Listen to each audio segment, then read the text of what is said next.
7:02 p.m. Thanks for your patience. As we get a little bit of a delayed start here from some work we were doing upstairs.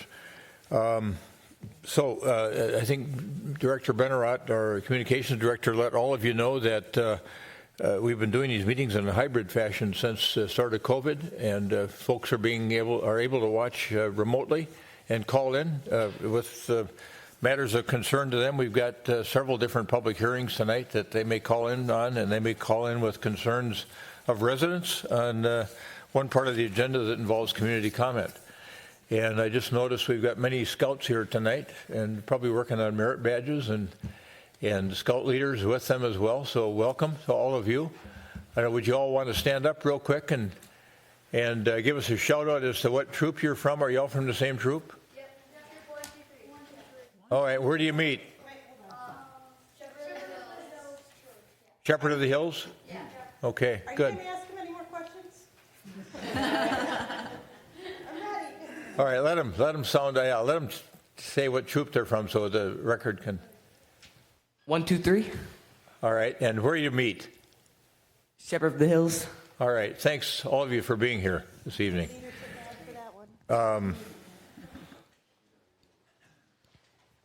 Oh, another scout? Oh, a different troop? Yeah. Okay. All right. Oh, I'm coming.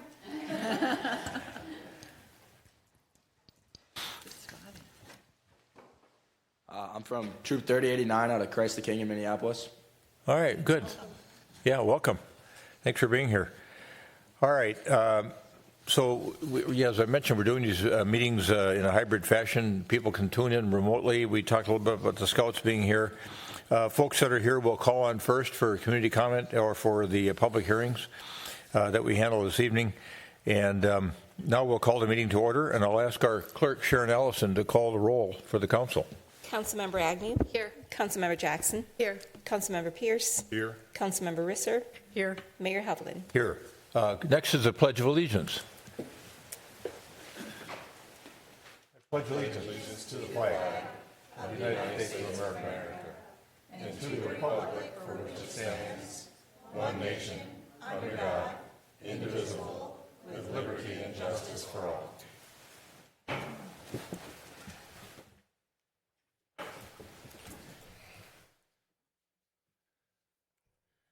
We've got a form of meeting agenda that's been published for the public and for the benefit of the council members. Is there anyone on the council or on staff that wishes to modify the agenda in any form or fashion? Is there a motion to approve the meeting agenda as published? So moved. My second. Member Jackson moves. Member Agnew seconds the adoption of the meeting agenda as published. Any further discussion? All those in favor of adopting the meeting agenda as published say aye. Aye. Opposed? Carried. The meeting agenda is adopted. We have a guide for the meeting this evening with that agenda. And now we are at community comment. And so we're going to ask folks in the audience to come up first if they have a concern they wish to address to the council. And they'll have 3 minutes. And this first gentleman up is a familiar face for all of us, and he knows he's good at remaining at 3 minutes. He's got his talks well organized when he comes in his thoughts.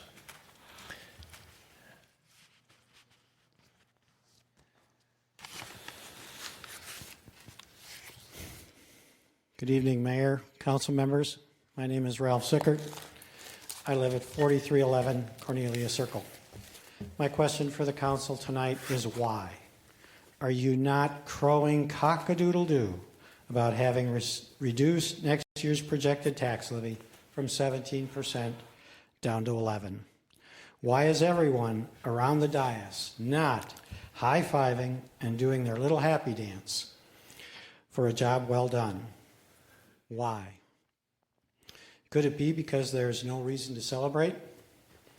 Last December, following the final 2025 budget vote, the Sun-Current published my letter to the editor, and I quote, "Unfortunately, the harsh reality is that 15% levy increases may be needed to dig our way out of the fiscal sinkhole created over the last 10 years. This past week, when interviewed by a KSTP Channel 5 reporter, I'm quoted as saying, "It is likely that we will need 15% property tax increases for the foreseeable future." And as the interview ended, the KSTP reporter asked me what could be done about the looming double-digit levy increases. And I replied, stay informed and vote. The sleight of hand and lack of transparency of this year's budget process has only reinforced my view. Unfortunately, Manager Neal, together with this council, makes staying informed almost impossible for the average voter. Sorry, Mayor. Rather than focus on waste and inefficiencies, this past year your focus has been on the optics in Edina. It's better to look good than be good. 9%. You look marvelous. What's worse, even when the council asks Manager Neal to do something, he refuses to share the simplest of schedules. So, council, let me help. $1.7 million is pushed off to other taxing authorities. $2.9 million deferred to future periods, the details of which have not been shared, adding to the $70 million backlog of deferred maintenance. Now do the math. Leadership like this confirms that 15% levies will become a reality. It is not if, but when. Only an electorate that chooses to stay uninformed poo-poos this message. But then, maybe Mr. Neal was correct. It will take political change. Thank you. Thank you, Mr. Sickert. Anyone else in the audience that wishes to address council on a matter of concern to them? Yes, ma'am. Good evening. My name is Jan Galtelso, and I live at 5225 Grandview Square. I've been here before to talk about the streetlight replacement project in Grandview Square that wasn't necessarily a replacement project. I want to thank very much the council members who did take me up on my request to come for a visit about 9 o'clock one evening, and council members Agnew, Carolyn Jackson, and David Pierce did come over to view the situation. While there, one of the council members remarked that there was some light in the area that we were talking about in front of the building where I live, and I remarked that it was because of the lights on our building. In other words, the building's lights. So the answer is that the light from our building, the electricity that the residents pay for, was lighting the street. So that's a little wrong, but there's a bigger wrong that I really want to point out. When Councilmember Pierce and I were walking through the area, he remarked that the streetlight replacement was also an opportunity to cut costs. As I look back through the information that had been provided about this replacement project in Grandview Square, there is indeed a cost savings for the city. 46 lights had been there, 28 were going to be replaced. Great. 18 of them are going away. My question is why, of those 18, 7 were removed from in front of our building and 3 were removed from the park that faces our building.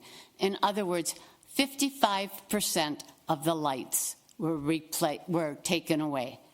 100% of our lights, 55% of the project's lights, 100% of our lights. So the area is still dark. It's going to continue to be dark. And my question is, ladies and gentlemen, what are you going to do about it? Thank you. All right, thank you. We'll see if we can find out. David Frankel, 4510 Lakeview Drive, Edina. I just found out today, actually out biking, that the Roslyn Park pedestrian bridge is hit again. Has a sizable dent in it. Does MnDOT know about this? We do. Have they inspected the bridge? They did. Okay. What is the schedule for that bridge replacement? There's 2 different dates on the city's website. We'll get to that. The other issue is the other pedestrian bridge, the Grandview pedestrian bridge. When the bridge was approved at an HRA meeting in 2021, Bill Neuendorf emphatically talked about the golf ball test. That test evidently came from the railroad, Canadian Pacific, that all the openings on that bridge cannot allow a golf ball to pass through it. Well, that bridge violates the golf ball test. I don't know if that test is true or not, but it sure would be nice to get an update on what the reality is that. I've talked to another person who works for another railroad, and they do use that golf ball test. It's an easy way for people to understand the size that is required for openings. Safety, obviously, is a huge issue for railroads. I'd like to make another comment that the press release the city put out, I think on September 11th, regarding the agreement with the U.S. Department of Justice on that bridge, mentioned the city consulted with a number of ADA consultants, experts. I got a list with data practices requests from the city of Edina, and one of those experts was the Minnesota Council on Disability. I emailed them. They did not, I repeat, did not say that bridge would be ADA compliant. So I'm not sure, there's some confusion here. It seems like the only people that claim this bridge was ADA compliant were paid consultants. I talked to 2 experienced consultants, 2 experienced architects, talked to the Minneapolis ADA planner, the U.S. Department of Justice, not to mention the Minnesota Disabilities Office, all agreed that bridge was not ADA compliant. How did this go through as being ADA compliant? I don't understand it. I haven't found anybody that would say that bridge is ADA compliant. In regards to the fire department, the ECMO truck, evidently the agreement with the University of Minnesota has lapsed, and heard the fire chief a couple of weeks ago say they don't have the staff to use it anyway. So why is that truck still sitting in Fire Station 1, not being used? Contractually, they can't touch it. I've emailed the University of Minnesota Medical School, and they don't have anything to do with it. They're the ones who own it. Also, I found out yesterday at the Minnesota Cup, there's a company, a startup called ECMO Data Analysis, that's working with the City of Edina Fire Department to use data to determine where the calls are going and the peak loads for the Edina Fire Department. The city evidently purchased it last spring. It's first I heard about it. I don't know why the city never put out a press release that the city was using the software. But the point is, it'd be nice if the fire chief or the company they bought it from or both did a public meeting to talk about the software and how it's being used and what they're going to use it for. There are plenty of real experts in Edina that understand data analytics. I'm sure would be interested in seeing how this software package works. The last thing is, the City of Edina currently has 2 fire stations. If you go into GPS, Mr. Frankel, you're way over time. Okay, we have 2 Edina Fire Station number 2s.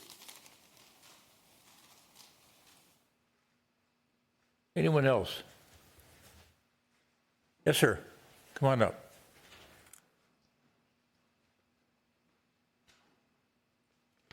I think if you just have remarks to make, it's best to use the side podium and give us your name and address. Yeah, my name is Jim Beige. I'm a small business owner right across the bridge, the UPS store, 5021 Vernon Avenue South. And I was sent a letter from my landlord saying that there's a special assessment that's going to be due, I guess, starting next year for $5,639.18. I feel like as a small business owner, we've been hit with a double whammy. That bridge being knocked out for the past, 7, 8 months. Excuse me. I think this is going to be the subject of a public hearing later. Yeah, so hang on, we're going to have to take this up later. So usually, if you listen to Ms. Benarad, she said that if it's on the agenda right after she made the announcement. If there's a matter that you want to talk to the council about that's on the agenda or scheduled for a future public hearing, you can't talk about it in community comment. So you have to stick around for the public hearing All right. that we're going to have later on this very topic. Know what time that will be? I don't. I'm sorry. But we'll take your written materials if you've got a submission. Mr. Beisch? Yeah, if you can't stick around. Anyone else? Okay, and let's go to see if we have anybody online here while we're waiting for Director Milner to talk to Mr. Beisch. I do not, sir. You can move forward with the agenda.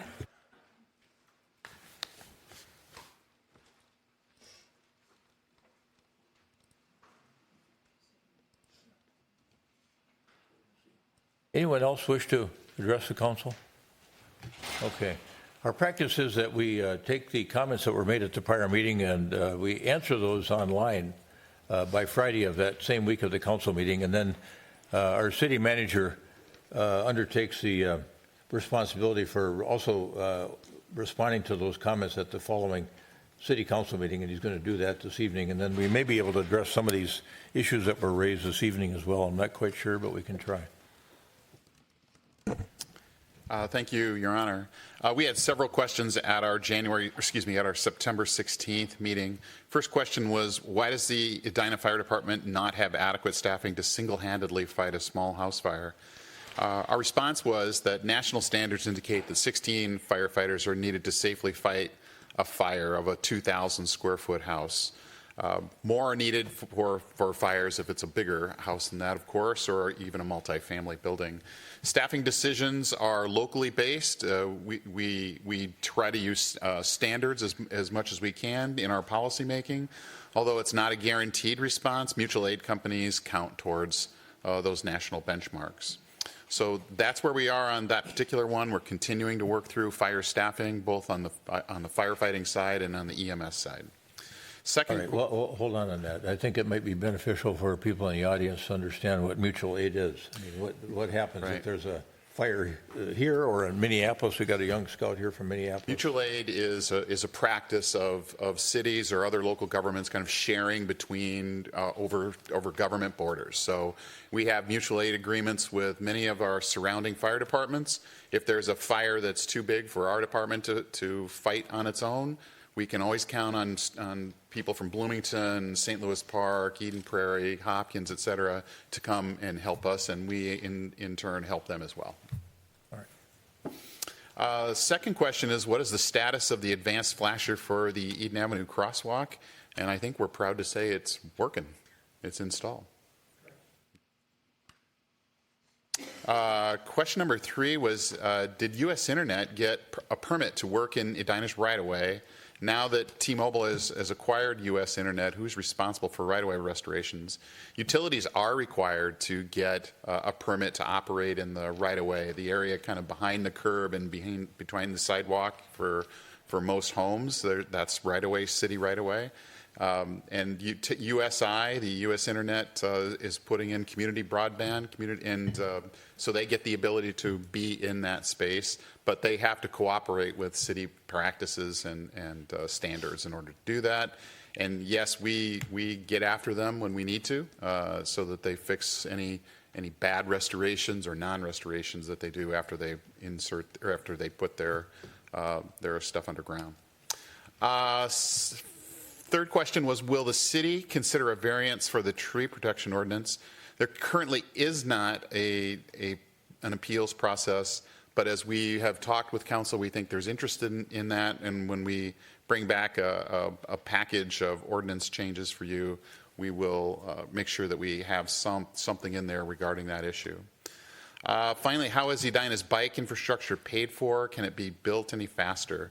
We have a utility franchise fee that residents and utility folks who use utilities, particularly only gas and electricity, pay a small surcharge on top of their regular bill that goes into the city's pedestrian and cyclist safety fund, and we use those monies to improve bike lanes, street markings, all things related to sidewalks and trails in the community as well.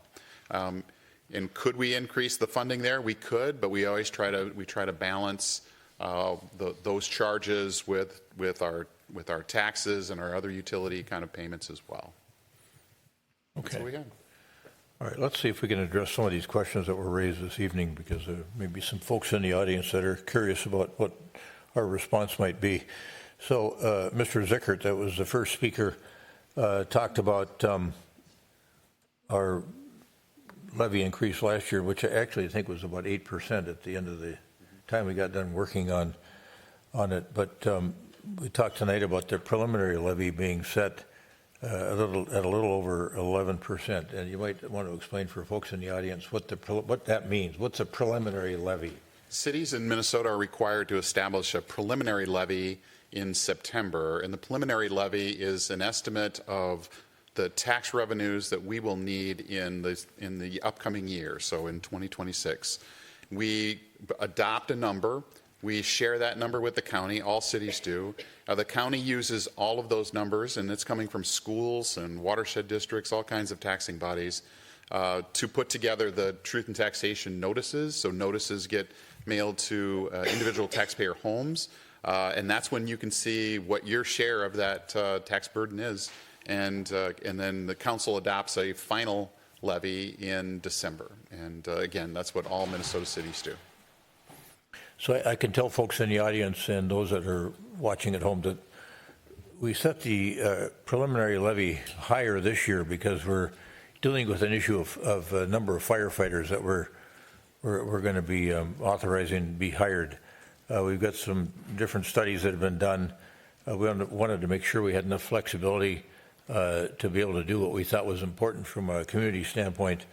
But I can tell you that with the preliminary work that we've been doing all year, but for the firefighter issue, the preliminary levy would have been around 6.5%. So as we deal with this firefighter issue in the time to come before we get to the final levy in December, we'll be thinking carefully through with a lot of input what we're going to be doing from a final levy standpoint. Also, Manager Neal, at least this is me personally, I felt like the inference from Mr. Zickert was that we weren't very financially or fiscally responsible. And I just want to remind folks that for the past, all the years I've been on the city council, and I'd say 20 plus years, we've had a double AAA bond rating from the two rating agencies, Moody's and Standard & Poor's. And there's probably 3 dozen cities in the United States our size that have double AAA bond ratings. And we get countless numbers of awards. It seems like at least one a year from some agencies saying that we're fiscally excellent in the work that we do. We're proud of the work our fiscal people do. Our finance director is in the audience this evening. She's going to be presenting later. They do a terrific job of making sure that the citizens of Edina are well represented in terms of maintaining fiscal responsibility. And it's an important thing for all of us. We all live here. We all pay taxes here. And so we're trying to make sure that we make the best decisions that we can for everybody in our community around all of these issues that we engage in. So, Director Milner, anything more about this lighting issue? And I don't know if some of my colleagues have been over there. Have any thoughts on that lighting issue at Grandview Square? Well, we'll take a look. When the project's complete as it was designed and bid out, and we can take a look. Like I've mentioned at this podium before, we can add lights in the future if the council directs us to add more lights. But we'll look at the levels that are out there today, and then we can address it. Is there anything we can do about wattage? Increase the brightness? No. No, but we've had suggestions for the owners of the buildings. There's a lot of vegetation blocking their current lights. That could help the situation. So we've offered that suggestion. It's something I didn't get a chance to go over and see, but I want to go over and look at it too. Member Pierce, thoughts there? Yeah. So the way I look at it, there's two issues. One is the park, and so I think that could be probably a separate issue, how dark the park is at night. But if you go over there, there's the square, and there's one side of the square that has no street lights. And so there are two, what I'll just call kind of post lights that are on the sidewalk, but that's it on that whole street. And so when I look at it, it does look like, I don't know if you want to say a configuration or a design, like a miss, if you will. And so if you go over there, you go to the street that's in front of 5225 it's the north entrance, I think it was. Yeah. You'll see it, Okay. for sure. And it is dark. When we were there were people walking their dogs, and everybody had a flashlight, which actually is good that you're at night walking a dog with a flashlight. But it was quite dark on that one street, One leg of the of the square. Yeah. square. Yeah. Okay. Member Agnew, any thoughts? I understand that in this specific situation, I think part of the concern is that there was a change, right? At one point, there was more lighting, and now there is less lighting. But it also made me kind of question, like, when we look across the community, like, what is our kind of approach or our stance on the level or amount of lighting that we create versus where we have kind of lighting that's driven by the individual residents. I look in, my street and think about like the amount of lighting that is city-based versus just front porches. So I think it might be worth us even having a conversation to more broadly to make sure that we're kind of in alignment from a policy perspective. But I do understand here, like the bigger concern is they had one level of service, I'll say, one level of lighting that is no longer being supplied. And so we need to just think about, are we okay with that? Or if not, how do we rectify the situation? Jackson? Well, I'm going to merge my two colleagues' comments. One is 5225 is much darker than the other buildings at Grandview, and that doesn't feel fair. But it's as dark as my house is. So in that sense, it does feel fair. So what are we comparing? And so, it just doesn't feel fair for that one building to be so much darker than the other ones at Grandview. And that's kind of the experience. Sure. You asked the question, Mayor, about, I'm going to rephrase it, like, I think you said wattage. Is that what you said? Yeah, wattage. Yeah, so I think when Excel, I shouldn't blame it on Excel, someone said what we're replacing, the new lights have more lumens and they cover more. And so that may very well be that you need fewer posts than you would of the older posts. But there just are no posts on this street, on that one side. Yeah. So that was kind of the way I internalized it, your question about wattage. So could we think about adding some more lighting adjacent to the building that doesn't have any lighting of the same type? And just, it seems like the wiring is probably there, or it wouldn't be that hard to add the wiring. We can add lights to this system. I'll go check out the lighting levels and report back to council. And I'll be over there some night, whether you're around or not. I'll go check it out. Thank you. Thanks for coming. Thank you all. I know that Mr. Frankel, who was here, sent some emails in earlier in the week, and I don't know if you guys, I say you guys, I mean Manager Neal and Director Milner had any chance to look at some of those comments that he made by email that were the same as what he made tonight about the bridge, wondering, well, we said that we had relied on ADA experts to tell us that it was ADA compliant, and he said at least the Minnesota Council of Disabilities says it's not ADA compliant or didn't opine on it. I don't know if you've had a chance to follow up on any of those You're assertions going to or have not. a work session next meeting that will have a full discussion on this matter. Okay. It's not appropriate for us to talk about it before that, I think. Okay. All right. And then the ECMO truck, I'm working with the fire chief, and we'll get back and answer that question. Okay. Anybody else have anything that they picked up from the conversation that we want to deal with tonight? All right, let's move on then. We've got a consent agenda. We've got a number of items on the consent agenda. Those items are usually handled in a single motion. So in this case, there's 27 items that we can handle in a single motion. Is there anyone on the council who wishes to remove an item from the consent agenda? All right, is there a motion to adopt the items on the consent agenda in a single motion? So moved. Second. Member Jackson moves. Member Agnew seconds the adoption of the items on the consent agenda in a single motion. Any further discussion? All those in favor of adoption of the motion as stated, say aye. Aye. Opposed? Carried. All of those items are adopted and approved. And then we will move on to the next portion of the agenda, which involves our public hearings. And this is a night for the Boy Scouts that happens once a year. You're going to see a kind of a rapid series of public hearings on assessments. So if we've had to go out and do weed mowing at somebody's property, there's a request by the people that did the work in the city for an assessment. If we have to remove a tree that's diseased, or a neighbor wants us to remove a tree for them, instead of hiring a tree removal service, we do that, and then they get charged back. So this is all that kind of activity tonight. Some people don't pay their utility bill on time, and so there's a collection of folks that get lumped together with respect to a public hearing on that as well. So you're going to see that coming up right now. And Tom Swenson, our Assistant Director of our Parks and Natural Resources Department, is going to take the first one, which is the weed mowing. And I think you're going to have the next one as well, and maybe more after that. Excuse me, Mr. Mayor.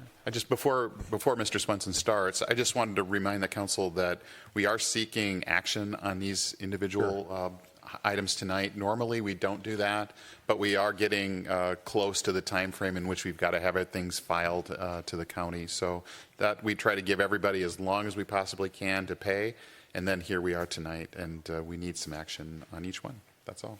So to folks in the audience that aren't familiar with our processes, since COVID, for the most part, we've been taking public testimony at a public hearing and then postponing a decision on that for a couple of weeks until our subsequent meeting. But some of these items we can handle, I think, efficiently the same night that they're presented, as long as we give people the opportunity to be heard. And so we're going to proceed now. The first matter is a weed mowing special assessment, proposed weed mowing special assessment. Thank you, Mayor, members of council. In general, the weed mowing, when weeds exceed 12 inches in height in someone's yard and the yard is not mowed, then action must be taken. Noxious weed as defined by the State Commissioner of Ag shall be eradicated. When weeds exceed 12 inches in height, the weed inspector attempts to reach the property owner and eventually sends a certified letter. The owner has 10 days to comply. If that doesn't happen, park maintenance staff will cut the weeds and assess the property, the cost of labor and equipment. 9 different properties in 2025 were cut by maintenance staff. And here's the list of the property IDs with the various amounts. A couple of them were pretty large because they really hadn't been mowed all year. So they required a lot of extra labor to get them back into shape. And we received no comments on the weeds. Okay. So unless there's any questions. Any questions for Mr. Swenson on these particular items? All right, I'm going to open it up for public testimony right now. Is there anyone in the audience that wishes to address this matter regarding the proposed weed mowing special assessment that Mr. Swenson has discussed in his presentation? Lori Groats, 5513 Park Place. I took a look at what was on the agenda here, and as far as weed mowing goes, a lot of these properties are owned perhaps by rental or corporations. The city's charging $75 an hour to send out a crew, plus the equipment and the time to mow a property. $75 an hour. It's not enough. It doesn't cover the cost for the taxpayers to pay for this. And it's far cheaper for the property owner not to hire somebody to cut it and to let the city do it. Plus, you take into account the time before the city cuts, according to the memo here. First, they're contacted at their place, their residence or their property. Then they get a phone call. Then they get a certified letter. Then we send out a crew, $75 an hour Does anybody get their lawn cut and know what it costs? City's losing money on this.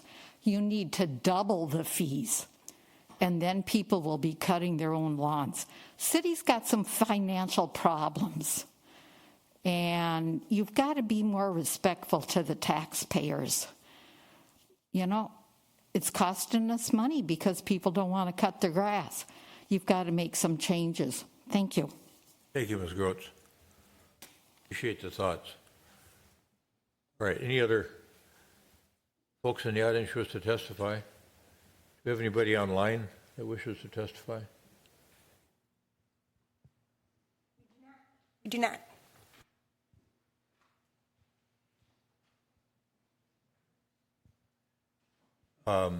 Okay, one last chance. Anybody else want to testify? All right, is there a motion to close the public hearing in this matter? So moved. A second.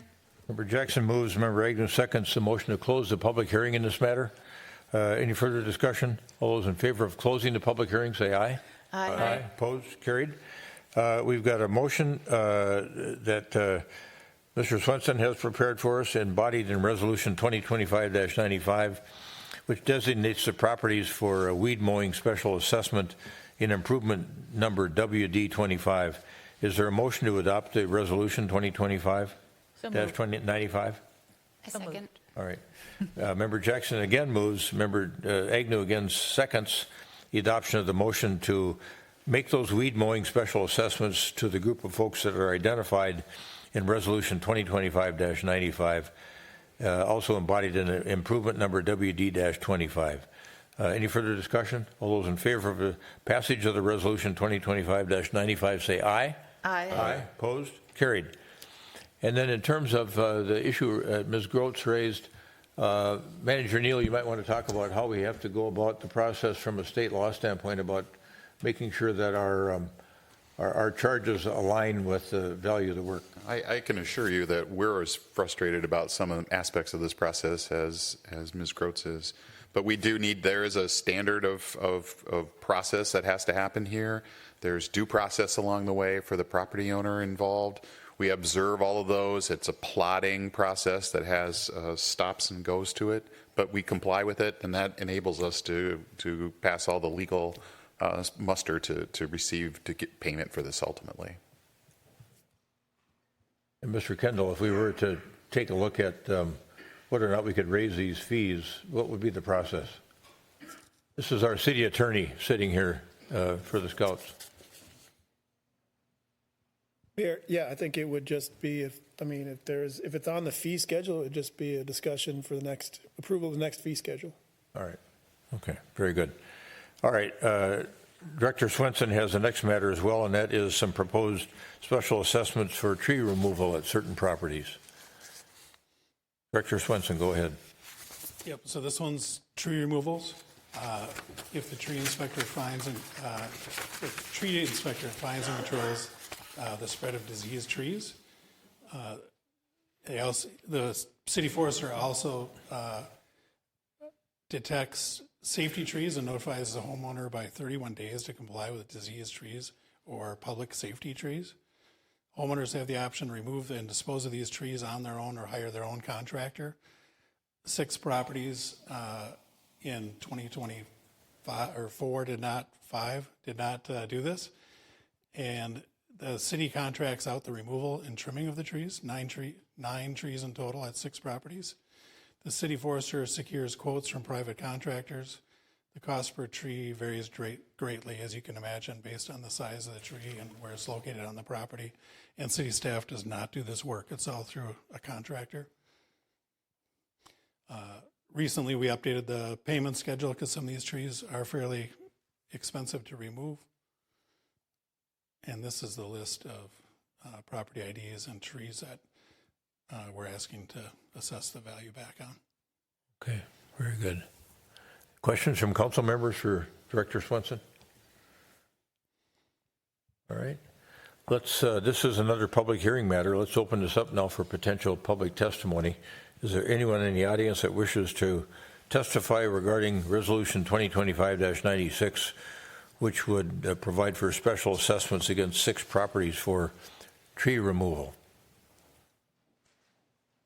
Hearing nothing, seeing no one coming forward, is there anyone? I don't have anyone online, sir, but because there is a slight delay in the broadcast, I would recommend we wait a minute before moving on.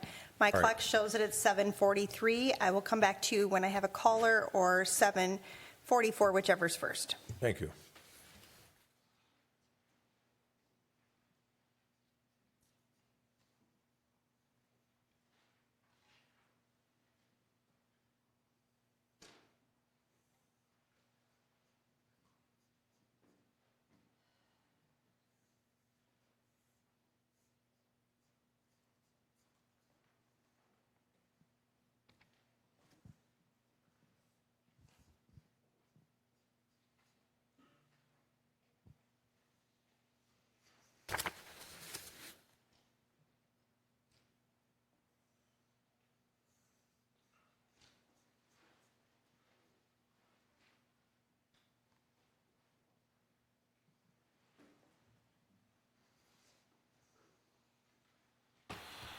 Assistant Director Swenson has withstood the awkward 1 minute of standing time, and I still don't have a caller, so I think it's safe for you to move forward.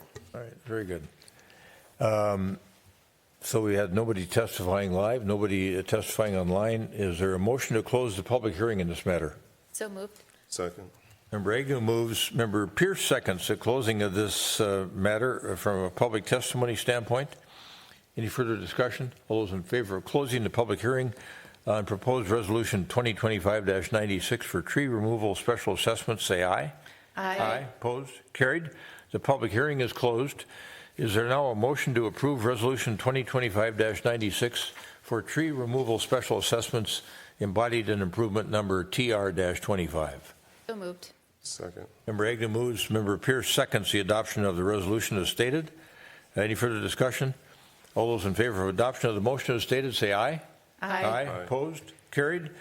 The motion to approve resolution 2025-96 for tree removal special assessments improvements number TR-25 is approved and adopted. Next public hearing matter involves the certification of delinquent utilities, and our finance director that I mentioned earlier, Pa Tao, is here to talk about the folks that have been delinquent in the payment of their utilities, and to discuss certifying those delinquent utility bills to the county for collection. Good evening, Mayor and Council Member. That is correct. So tonight, I have in the packet a listing of delinquent utilities. These are all utility accounts with any of our utility services for water, sewer, and storm drainage and recycling, with balances over $50 and delinquent for 30 days or longer. They have been notified in writing of the pending certification and the date of tonight's hearing. In addition to the delinquent amount, a $35 administrative fee will also be added to these delinquent accounts after tonight. Customers does have until November 21st to pay their overdue balances, which includes the $35 admin fee, until November 21st. And then after the November 21st date, staff would then send the delinquent list of any remaining accounts, as well as the resolution that we ask you to approve tonight, to the county for certification on December 1st, which will then go on their tax roll for next year, payable in 2026 to the property owners. So with this being said, after December 1st, if any residents or any customers wishes to make their delinquent utility payments, they'll have to make it with the county. Certified amounts will also have an interest rate of 6.5% that will be added once sent to the county. And all of these assessments are all a one-year assessment. Here are some stats for in terms of the utility certification history over the last couple of years. Letters go out the first couple of days in September to the initial poll of delinquent accounts, and then we always see a decline of amount and accounts by tonight's hearing date, and I anticipate that by the certification date of November to the county, this amount will be in trend with previous years as well. So tonight we have 642 accounts and in the amount of $664,998. And as tonight is the public hearing, I will stand for any public testimony, and I request that after that, council adopt resolution 2025-100, certifying this year's delinquent utility bills to the county auditors for collection with the 2026 property taxes. Any questions for Director Tao? All right. This is a public hearing matter again. I'm going to now open it up for public testimony. Is there anyone in the audience that wishes to testify regarding this matter in this proposed special assessment? Because Ms. Groats again. Yep. Lori Groats, 5513 Park Place. This year there were 11 pages of property owners that chose not to pay their utility bills. There was just a work session today, and the consultant is discussing what the increases will be for water and sewer next year on rates, looking at 5.25% on the water, 9.25% on the sewer. We have 11 pages of people that have chosen not to pay their utility bills. The city needs the cash flow to operate. So when it said in the packet that after it's certified, there will be a 6.5% interest that's charged. Is that going forward? So in other words, are we floating a loan to all of these people at no interest? Two properties in particular stood out.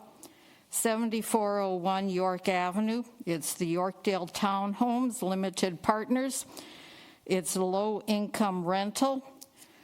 Their outstanding utility bill is $43,485.72. The property taxes, $57,035. The water bill's almost as much as the property taxes.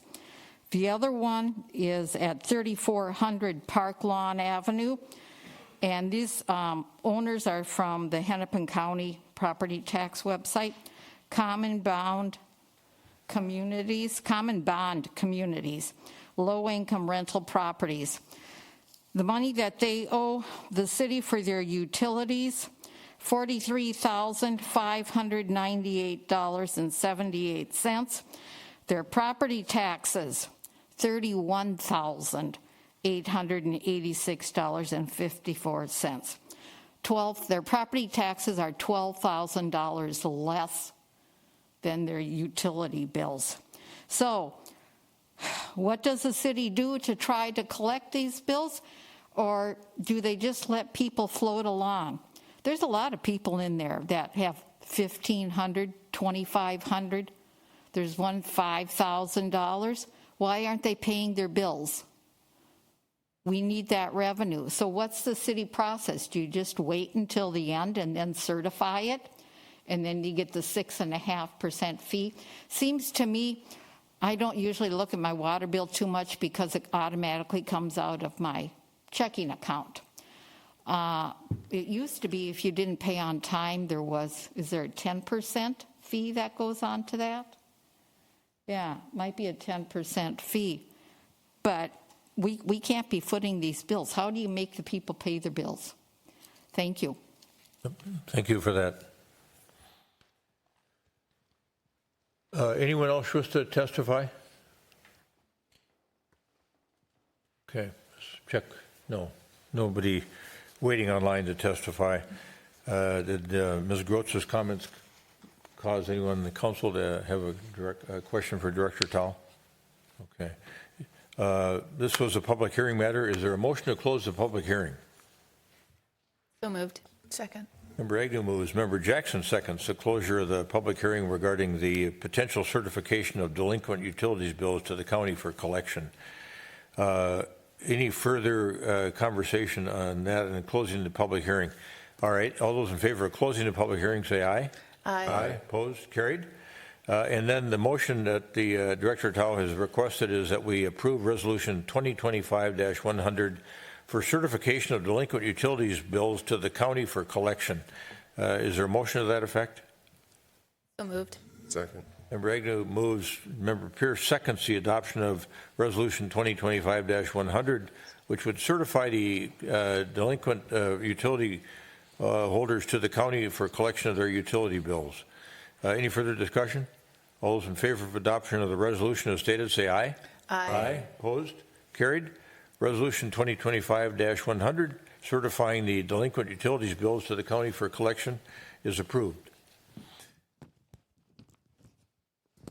And Director Tao, before we start with Ms. Wilson, why don't you come back up for just a moment and talk a little bit about what kind of success the county has with assisting us in the collection once they go onto the special assessment rolls? Yeah, that's a good question.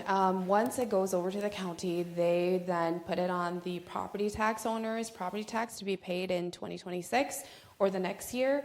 And like I stated, it's a 1-year assessment, so that is charged on top of the 6.5% fee. At any time, if the property owner doesn't pay this delinquent utility, it will be part of the payment due to the county at the time of the sale of the property. Okay.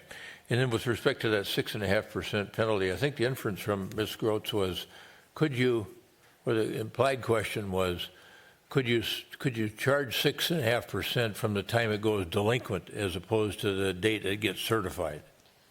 We charge the 6.5% when it goes to the county. So when it gets certified. That is when you're legally allowed to do that? We know? Statutory. Statutory. That's when you can start charging interest. Mr. Kendall? Mayor, I think you can charge late fees prior to that, and those late fees can be included in the amount certified. And then once it's certified, the interest kicks in, and that becomes part of the property tax. All right, makes sense. And I assume we charge late fees. We do. So until the payment is fully paid, we don't assess, sorry, wrong word. We do charge a late fee onto the customer's account until it's fully paid off. Okay. You might think about coming back to the council too and let us know. I think you have in the past. Let us know how effective the county's been. Yeah, I can certainly do that. Okay. All right, very good. Oh, Jamie. Thank you. Oh, yes. We have with us Jamie. Yeah, Jamie Erickson. I'm the special assessment person here for the city. Yeah, it's 100%. Want to hold your microphone closer? It goes on their property taxes, and so even if we don't have very many foreclosures in the city of Edina, but you know, if a property were in forbearance or foreclosure, I believe the taxes are collected through the mortgage company. So I think you were right, Jamie. It's ultimately 100% effective, if not close to that. I'm pulling some background from my title experience, so that's where I'm getting my reference point there as far as that piece goes.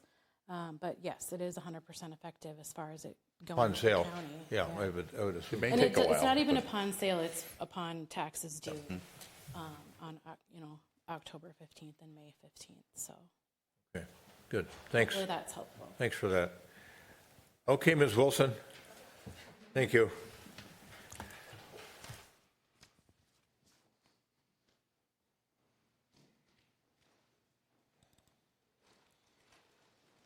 I know this is quite scintillating for all of you out there, but we're halfway through.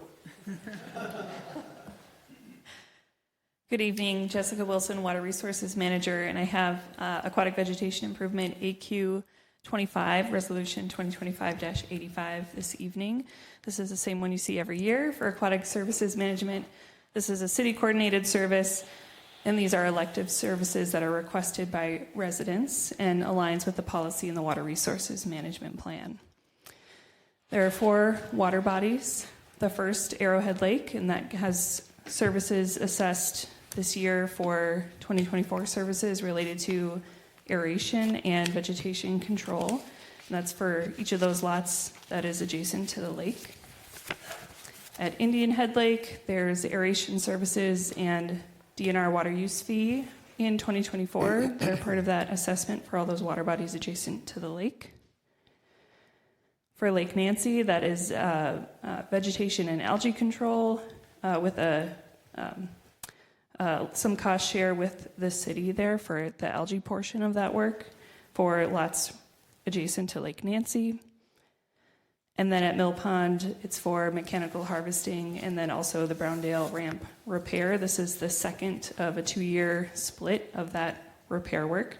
There's a tiered assessment here, and the cost is split among those tiers. That's kind of described at the bottom of that itemized roll there.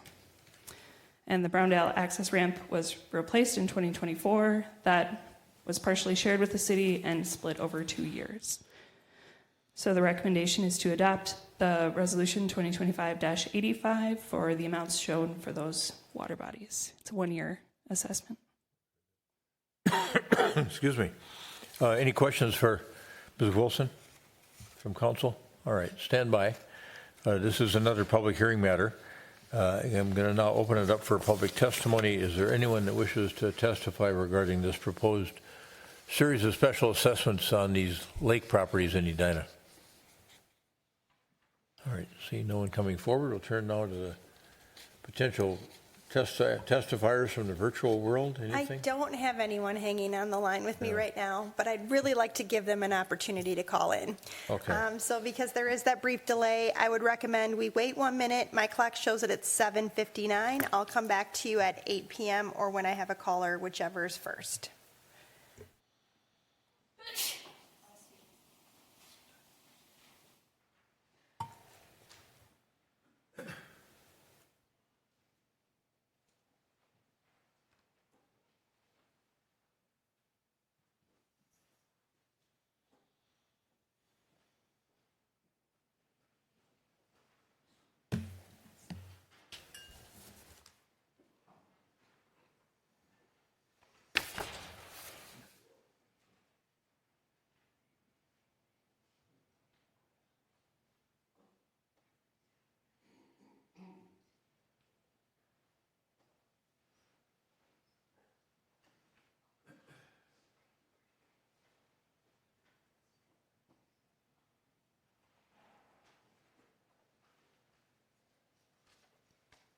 It is now 8 p.m. and I still don't have a caller, so I think it's safe for you to move forward with the agenda, and I think that also signals the scouts' time, right?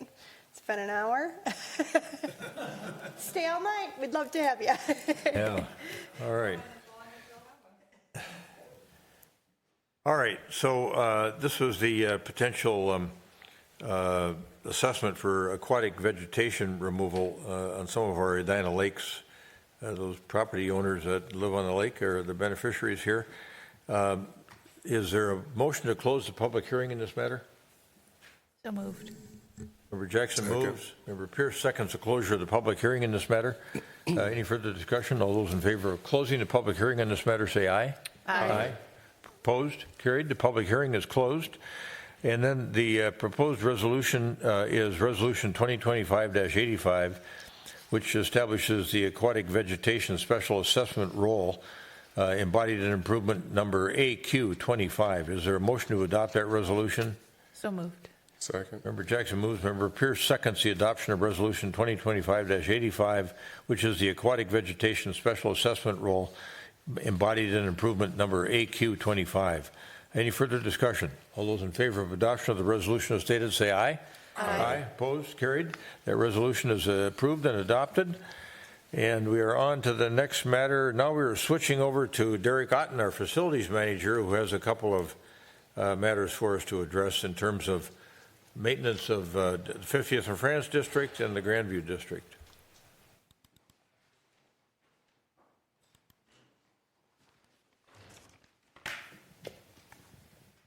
Good evening, Mr. Mayor, members of the council. As you mentioned, yes, I'll be talking about two separate districts today. They're both our special services or maintenance districts. The first of which is number G25, that is the Grandview District. Just for some identification purposes, this district mainly lies to the west of Highway 100, with Vernon Avenue to the north, and I guess also to the western side of the border. So it's mainly retail businesses. The city does have some vested interest in there with a parking ramp, a water treatment plant, and a police impound garage. And then there is also the old public works site that's part of this as well, too. It's highlighted by that map, just some landmarks areas. We also have a shared use space with Hennepin County. That's their library and our senior center in that area. Really quickly, the assessable costs for 2024. So these costs are costs that occurred a year prior. The city upfronts those costs, and then we assess them back to the businesses. Was $64,276.97. You'll see below that the assessable square footage. That is mainly the footprint of all those businesses in that district, 433,887 square feet. We then use a calculation to break that down as a per square foot cost to assess back to these businesses. You can see it's just about 15 cents per square foot. And below we listed the 2023 costs. So you can see that the entire 2023 costs were about $5,000. The question is why the large increase from 23 to 24? We're trying to activate the area again, right? So members of our Addison Lewis, one of our business development coordinators, myself, Chad Miller, and others, met with a number of business owners in 2023, 2024, and talked about the district, about improvements that we could make and that we wanted to make. We kind of centered those around some landscaping improvements in 2024. So you'll notice that we replaced a lot of the plantings on the areas that were adjacent to the Wells Fargo, Grandview Tire and Auto, and then a little bit in front of the Walgreens and Edina Liquor area. And then we made some improvements to the parking ramp. Some people call it the Grandview ramp, others call it Jerry's ramp, amongst other names. But we had some improvements and some structural work that we had to do investigative on that to make sure that it was still operational. So a larger uptake. This is something we talked about with a number of the businesses. We reached out to all of them. A number of them met with us personally or met through Zoom with these groups. So you can kind of see that there was an uptick in cost, and we're expecting to see these costs kind of, plateau at this level. We're going to continue to make these improvements, spend a little bit of money every year as we move forward to continue to try and beautify that area. So with that, I'd like to recommend that we approve resolution number 2025-92 and improvement G50 or G25 for that area. Very With good. that, I'll stand for questions. Yeah. Questions for Mr. Otten? Member Jackson. So this is, we're assessing for work done in 2024? That's correct. Okay, thank you.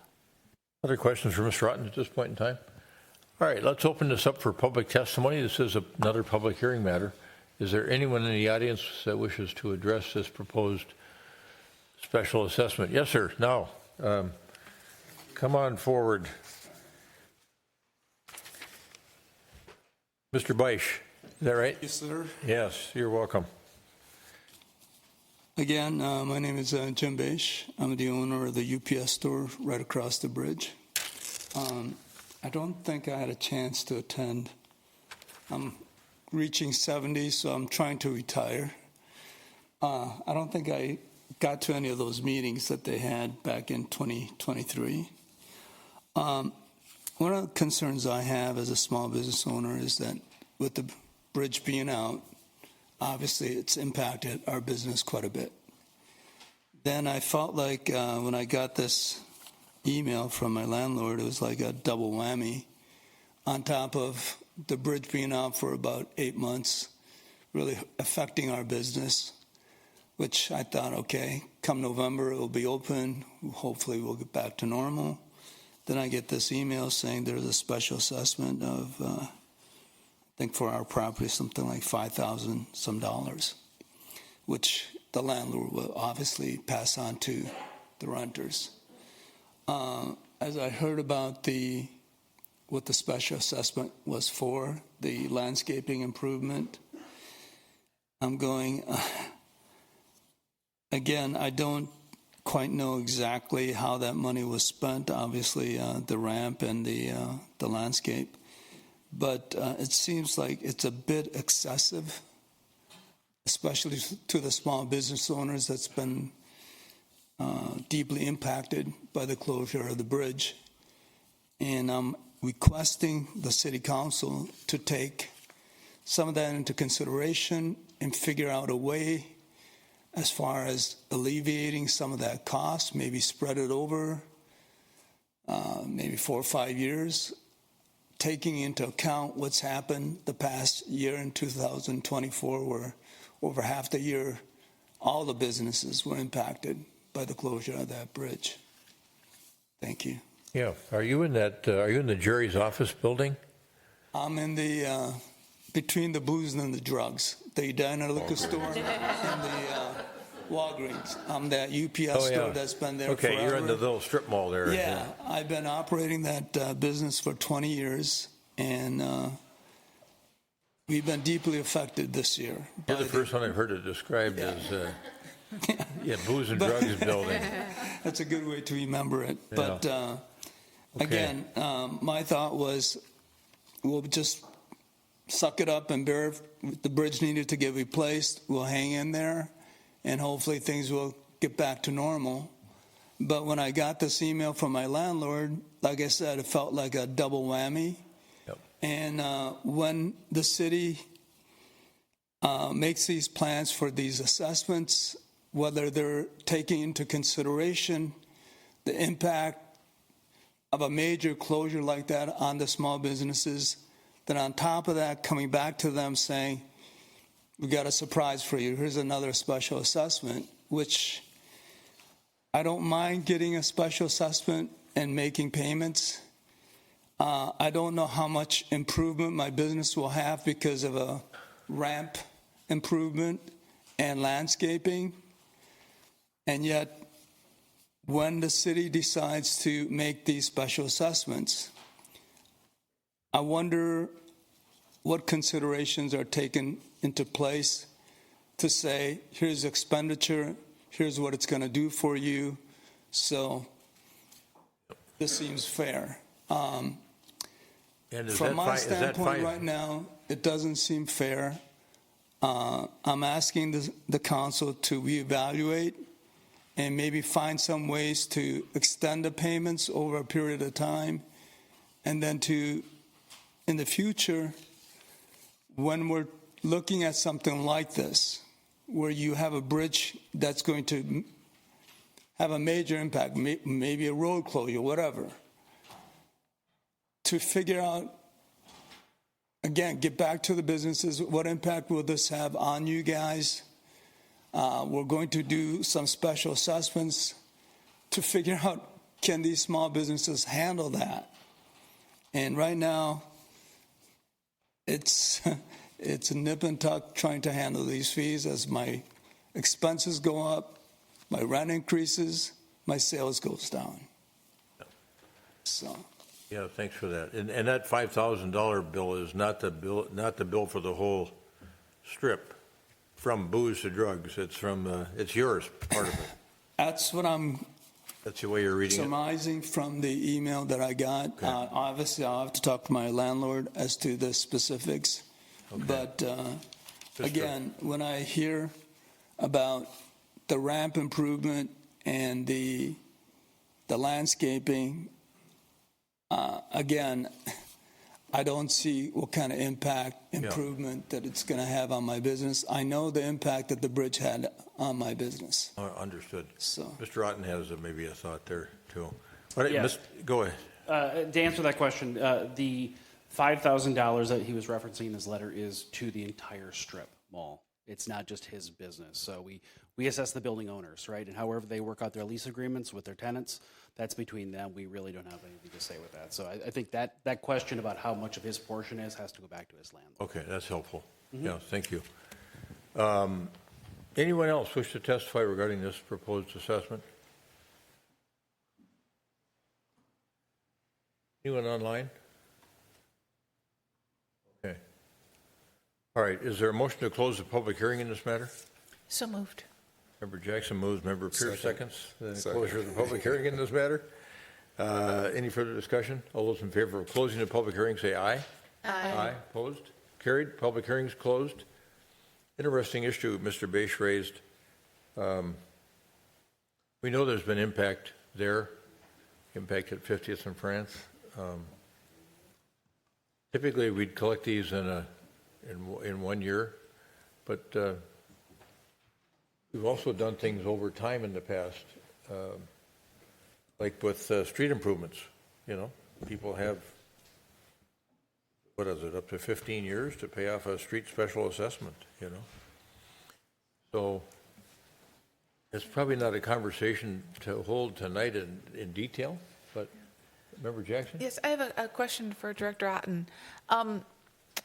You said that this would be an ongoing. Is it going to be about $64,000 every year for the next couple of years, or what will the ongoing costs be annually? We're tracking actually a little less than that this year in 2025. The biggest portion of this cost, as I mentioned before, is A, the landscaping improvements, but B, it's really our annual operating permits for those parking ramps. So we have to have those inspected annually. That cost fluctuates a little bit depending upon what kind of maintenance we have to do. 2024 was a high maintenance year in order for us to get our annual operating permit through the city. 2025, the inspections were just done 2 weeks ago, so we'll have a better idea of that here in the next month or so. So this is going to be not just a one-time thing, but the business owners will be seeing it next year and the year after that, likely. Yeah, and it kind of predates me, but I believe that these assessment costs were much higher in the past. You know, not to the level they are today, but they were reflective of the times and the, I guess, cost inflation of whenever they were assessed.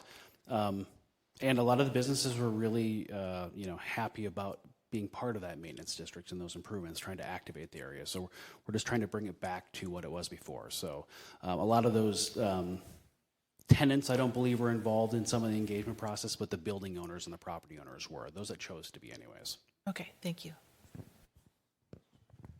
Member Pierce. Just curious, so the liquor store is in that same strip, and so when you say the cost is allocated to the landlords of the strip, how's the liquor store? The liquor store is assessed as well too. So we are not a tenant in that strip mall. We actually own the condo. So that is a separate idea from the rest of it. But yes, the city does pay their assessment cost for the maintenance district there, as well as the one we're going to be talking about in a moment. Other questions for Mr. Otten, Director Otten?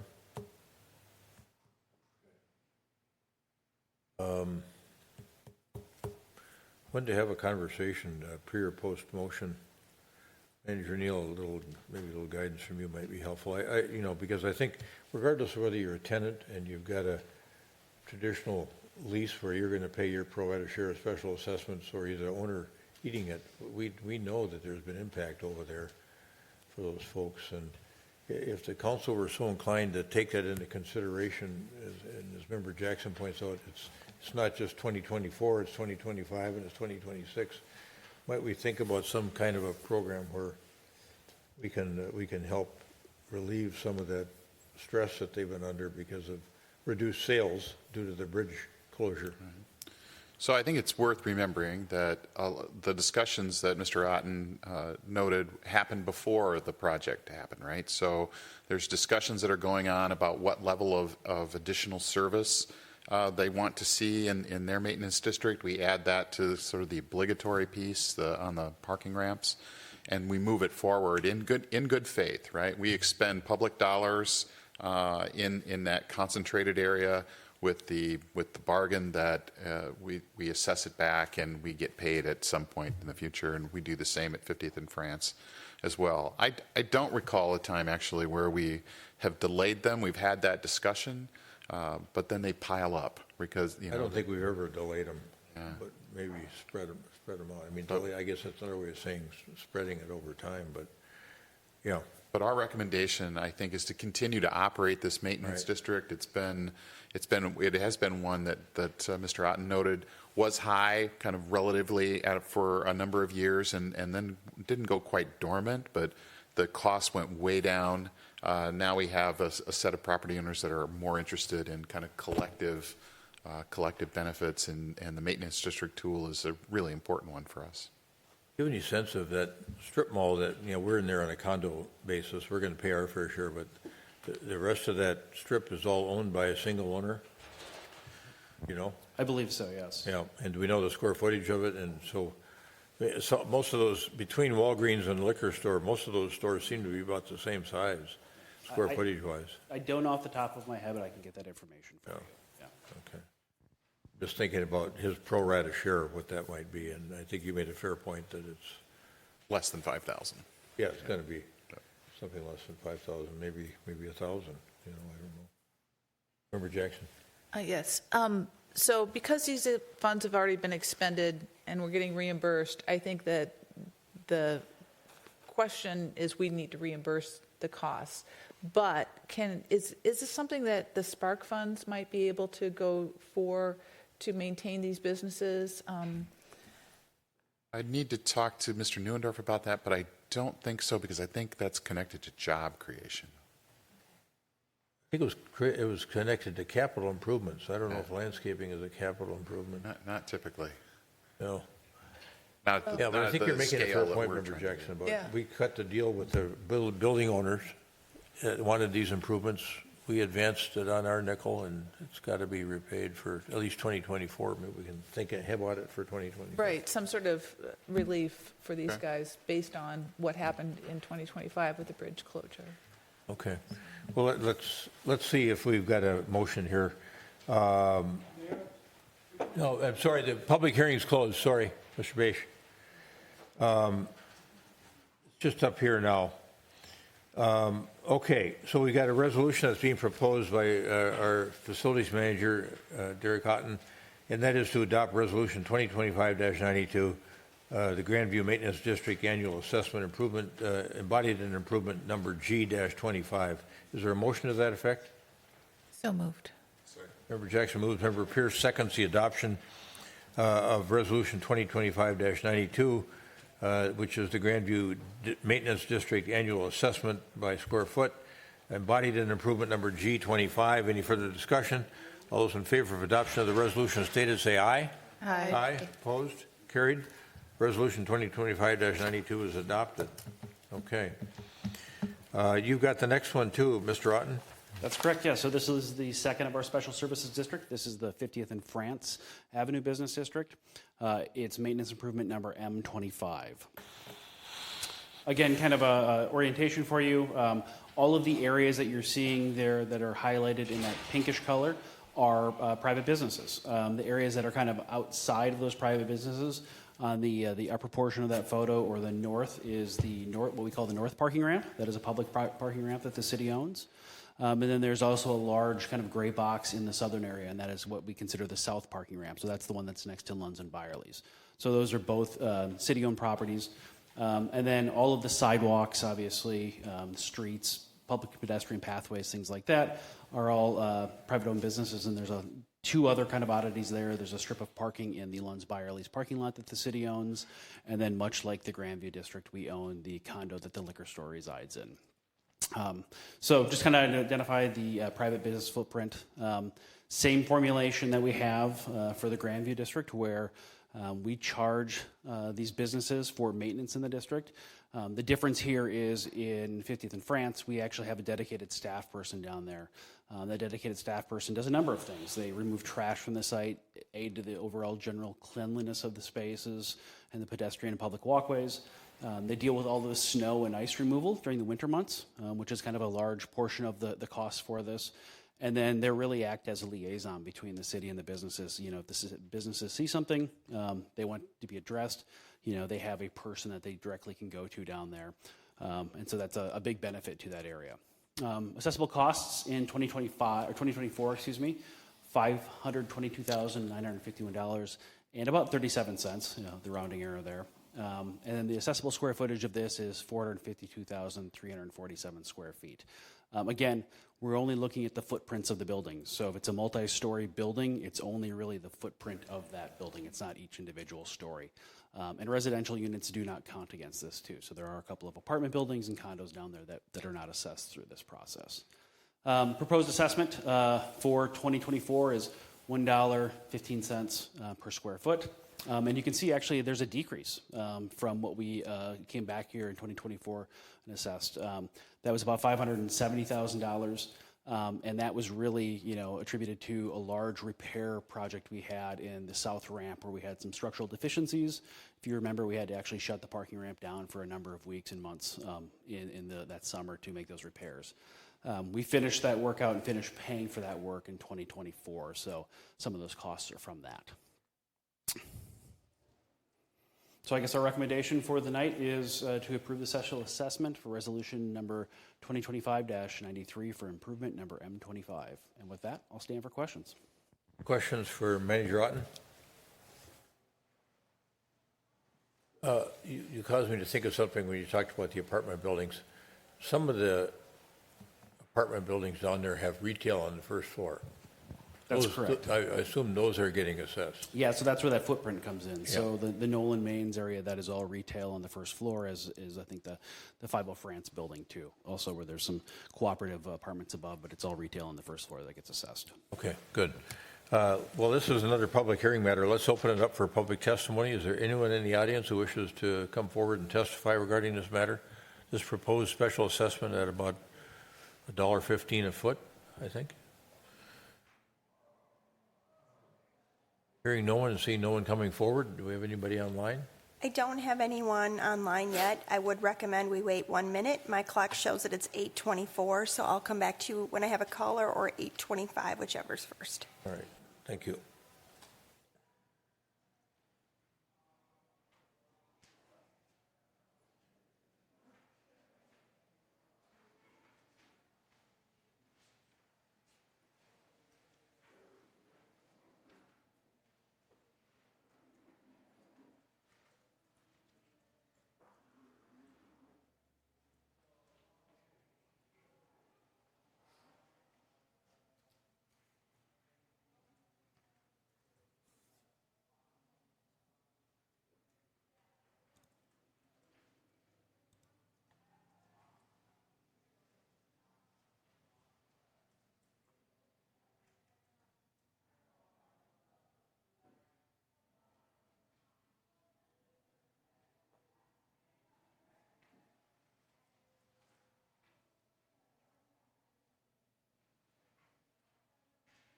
It is now 8:25, and I still don't have a caller, so I think it's safe for you to move forward. All right, very good. Is there a motion to approve Resolution 2025-93, which is the 50th of France Maintenance District Annual Assessment Roll, embodied in improvement number M-25? Close the public hearing? No? We're waiting for online people to. Oh, that's right, okay. Got ahead of myself there. Is there a motion to close the public hearing in this matter? So moved. A second. I got a motion and a second to close the public hearing. Any further discussion? All those in favor of closing the public hearing say aye. Aye. Aye. Opposed? Carried. The public hearing is closed. The motion requested by Mr. Otten, our staff, is that we approve Resolution 2025-93, which is the 50th in France Maintenance District Annual Assessment Roll, embodied in improvement number M-25. Any further discussion? Is there a motion to that effect? So moved. Member Jackson moves the approval of the motion as stated. Second. Member Pierce seconds. Resolution 2025-93. Any further discussion? All those in favor of adoption of the motion and the resolution as stated, say aye. Aye. Aye. Opposed? Carried. Resolution 2025-93, the 50th in France Maintenance District Annual Assessment Roll, embodied in improvement number M25, is approved. And then we are on to a couple of matters. Thank you, Mr. Otten. Thanks for being here. And our engineering director, Chad Milner, has the next couple of matters which involve some potential street reconstruction special assessments in some neighborhoods that we've reconstructed. Thank you, Mayor. We're here to talk about two 2024 neighborhood street reconstruction projects. But first we'll say, what do we do to try to keep these mounts as low as possible? So we publish these maps well in advance so people can start to prepare financially for these things. We have meetings in advance. We try to do our bid documents and the production of that to get them out first. We want to be the first city out there bidding every spring. We know we create quality bid documents because it ensures less confusion, and we're getting these really tight bids. So we're doing something really well on our bid documents. And then the contractors know we're going to manage our contracts fairly. If there's errors or stuff that's different that they find in the field, we're going to treat them fairly, and all those things lead to lower assessments amounts, which you're going to see now embodied in a couple resolutions. So we'll start with the Concord B&C Neighborhood Roadway Reconstruction. Resolution number is 2025-88. Improvement number BA464. This is the project map. It was south of Valley View Road, north of Highway 62. There are multiple funding sources within our street reconstruction projects. This is the list of those amounts. Within the street is the assessments. Right now, with our change in our assessment policy a few years ago, we're at 63.12% is what we're assessing residents for the street reconstruction portion of the project. At the public hearing... Can I interrupt you for a moment, Director Milner? Yes. I'm looking at the agenda here, and it looks like the Concord B&C neighborhood on the agenda is reflected in improvement BA 465, but we're talking about 464, which on the agenda is shown as being related to the Southdale B neighborhood. Do we have a mistake in our agenda? We can check that out. But I think the most important thing is the resolution number for the application of these As you go assessments. along here, it may come clear. Yep. So let's just keep that in mind. We talked about the project cost at the December 11th, 2023 public hearing. We estimated the assessment at $13,400 per residential equivalent unit, or REU. On December 19th, the council authorized that project, and tonight we're asking for an assessment amount of $9,873.69 per REU. After the packet was published, we received one voicemail giving some feedback about the assessments. We would recommend approval of the special assessment embodied in that resolution number 2025-88. And I'd stand for any questions. Yeah, And I'd have to check those numbers. The resolution that's printed up is 465. Then I'd make a motion to that effect. Okay. Thank you. Thank you, Member Jackson. All right, so what you're looking for is approval of Resolution 2025-88, which is related to the Concord B&C Neighborhood Roadway Reconstruction Improvement. Yep, but there's a public hearing first, Mayor. Yeah, I know. Okay. And it's, thanks for the reminder. And that's embodied in improvement number BA 465, not 464. Thank you for that Okay. correction. All right, so this is a public hearing matter. Good work on keeping costs down. It's still a significant amount of money. We know that. And as we're, did you want to talk at all about our transition period, our 16-year transition period? We're taking pressure off people over time. Well, I mentioned the council approved the assessment policy about four years ago, and the current amount went from 100% assessments. We are now at 63.12% of the assessments. The other 36.88% is covered by the general tax levy within the city. So we are reducing those numbers based on that policy approved by council. Okay. All right, so I'm going to open this up for public testimony. Is there anyone in the audience that wishes to come forward and address the council on this proposed assessment? Yes, ma'am. Come on forward and give us your name and address, please, too. And pull that microphone down so it's a little bit easier to hear you. Thank you. Linda Sonic. Say that again, please. Linda Sonic. Okay. We live at 6212 St. John's Avenue. And my main problem with this assessment is I don't think the work is done. Our water shutoff is still 6 or 7 inches above the ground, and it's my understanding they're supposed to be buried in the ground. And then also, they had to undo part of the retaining walls along our driveway, and those haven't been restored either. So I've called the project manager, and of course they have plenty of time to finish this before the bill is due in November, but I'm just sort of, it's not done yet. Where's the punch list to make sure that everyone else's projects are done?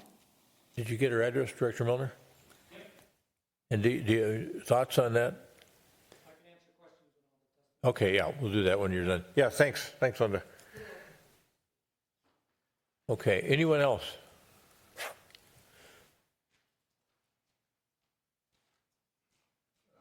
Good evening. Good evening. My name is Chris Gerton, 6109 St. John's. My calculation shows if we're, as you know, assessed $9,873. At the 5% over 15 years, I'll end up paying almost $17,000 for this project.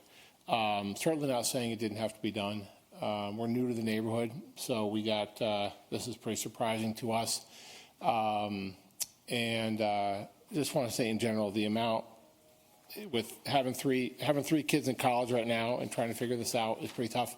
But anything you guys can do in the future to help keep costs down even more. I know you guys did a great job keeping costs down on this, but to just every day, my wife and I own a small business in Edina. This is real money. And it's, again, not saying it didn't have to be done, but this is not going to be easy for us to pay at all. I just want that kind of reflected in the record. Thanks. Thanks for that. Thanks for coming in this evening, Mr. Curtin. Anyone else? Okay. Let's go to online. Nobody online. Is there a motion to close the public hearing in this matter? So moved. Is there a second? Second. We got a motion by Member Jackson, a second by Member Pierce to close the public hearing in this matter, which deals with the proposed special assessment for the roadway reconstruction project that was done in the Concord B and C neighborhood. We had a couple of issues that were raised, and we'll go back to Director Milner now to address the issues of the two concerned residents that came forward to address the council. Director Milner. Let's vote. Pardon me? Vote to close the public hearing.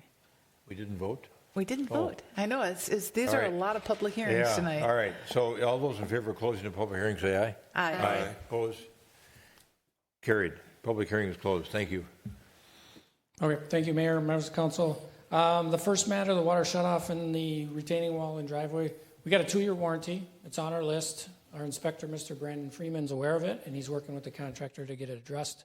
Any work on the water system's not part of the assessments, but doesn't matter. We should get it done, and we know it's in 2 items that need to be corrected, and he's working on that. Okay. And then what about the payoff over time? Yep, you have 15 years. You can either prepay a portion of it when you receive the notice before November 1st, before it's filed with the county, or you pay it off over 15 years with interest, and that's the number that that individual is referencing, that 15-year payoff. Okay. All right, thanks for that. That prompt any comments or questions? Member Risser? 2 questions. When you noted that we had a voicemail regarding this area, was that for this area, or was it for the Southdale B? Because like I mentioned, this one we received after the packet was published. We received it either late yesterday or early this morning. Okay, so we couldn't get it in the packet. Okay, and I have not heard that. And it wasn't assessment related or objections. It was just a comment on the overall project, and similar to what the comments you heard this evening. Okay, now if memory serves, when we were talking about the assessment and we were about to approve it for the Morningside neighborhood, 2 residents came forward and said the work was not finished, and we ended up delaying the charges for that whole neighborhood. I believe that was, I think I'm remembering it correctly, but Paul Thompson and Mindy Ellers came forward, if I've got her name right, and it demonstrated that the work was not finished, and so the billing got delayed. I'm wondering if we should be considering that in this case. I would say not, respectfully, because that project, it was built in, half of it, remember, was part of the flood risk improvement project in Weber Park. And literally, the job wasn't completed in that case. There was restoration that needed to be done. There was a 2-year overlap on 42nd Street. So in that case, I think it did make sense for the council to decide to delay it. And it was multiple projects over a much bigger area. These are punch list items that we do on a normal basis that we would come back and fix, and it's on our list to fix. Do you have any idea when it will get addressed? I do not. Hopefully this year yet. Brandon's aware of it, and he will work with the contractor to get it done as soon as possible, if it's something that can be done yet this year. Further questions? Okay. Other questions for Director Milner? All right. Director Milner has recommended that we approve Resolution 2025-88, which is the Concord B and C Neighborhood Roadway Reconstruction Special Assessment embodied in improvement number BA-465. Any further discussion? All those in favor of adoption of the motion as stated, say aye. Aye. Aye. Opposed? Carried. I'm going to abstain. Abstention? One. The motion to approve Resolution 2025-88 relative to the Concord B and C Neighborhood Roadway Reconstruction Special Assessment Role embodied in improvement number BA-465 is approved and adopted. Mr. Mayor, may I ask for clarification on who made the motion and who seconded? I'm sorry. I think it was Member Jackson and Member Pierce. Oh, that was for closing the public hearing. So we need a motion for closing the I'll public move the hearing. resolution. Yeah. Yes, for I the thought we had a resolution. okay. Second.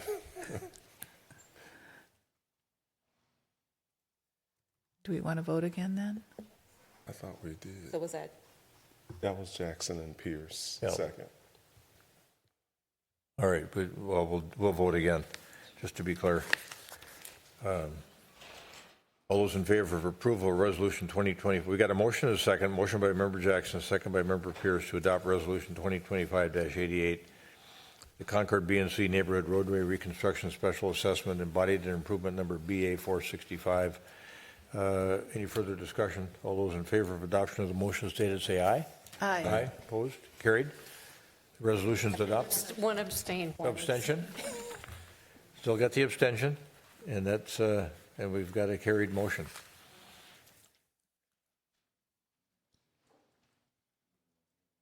And then we've got, the next matter is proposed special assessment regarding the Southdale B neighborhood roadway reconstruction special assessment improvement embodied in BA 464.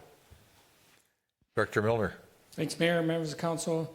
Please note again, the BA number on the presentation is off. It should be 464 like you just read. So we'll talk about the Southdale B neighborhood roadway reconstruction completed in 2024.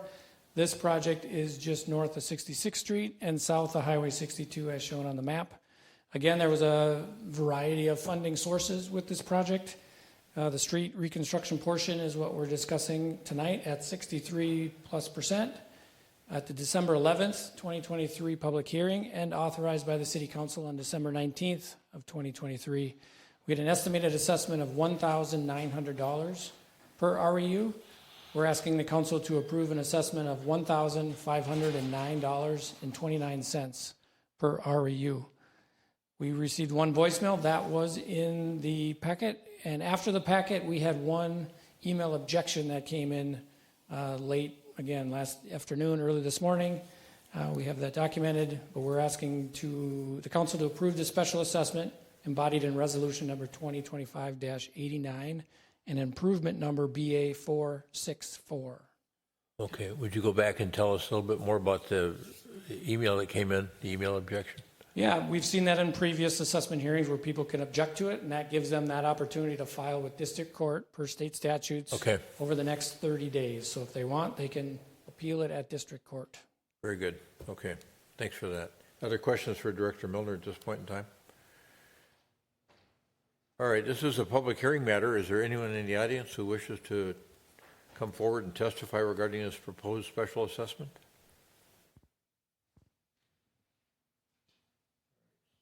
No one coming forward? Is there anybody online? I don't have anyone online. I know it probably seems silly, but I think it's important that we wait a minute just to give people time to call in if they'd like to. My clock shows that it's 8:41. I'll come back to you at 8:42 or when I have a caller, whichever is first. Okay. I'll try not to get ahead of myself this time.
I think it's safe for you to move forward with the agenda.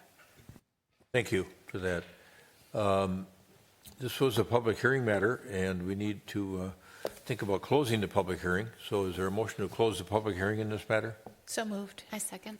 We had a motion by Member Jackson, second by Member Agnew to close the public hearing in this matter. Any further discussion? All those in favor of closing the public hearing say aye. Aye. Opposed? Carried. And next, Director Milner has asked us to consider adopting a motion to approve Resolution 2025-89, the Southdale B Neighborhood Roadway Reconstruction Special Assessment embodied in improvement number BA 464. Is there a council member who cares to make that motion? So moved. A second. Member Pierce moves. Member Agnew seconds the approval of Resolution 2025-89, which is the Southdale B Neighborhood Roadway Reconstruction Special Assessment Improvement embodied in BA 464.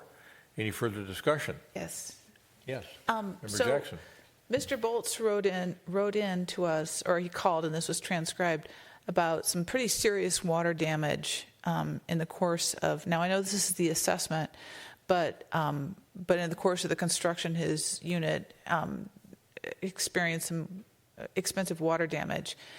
How is that handled? Is that a liability, or what kind of relief is available to him?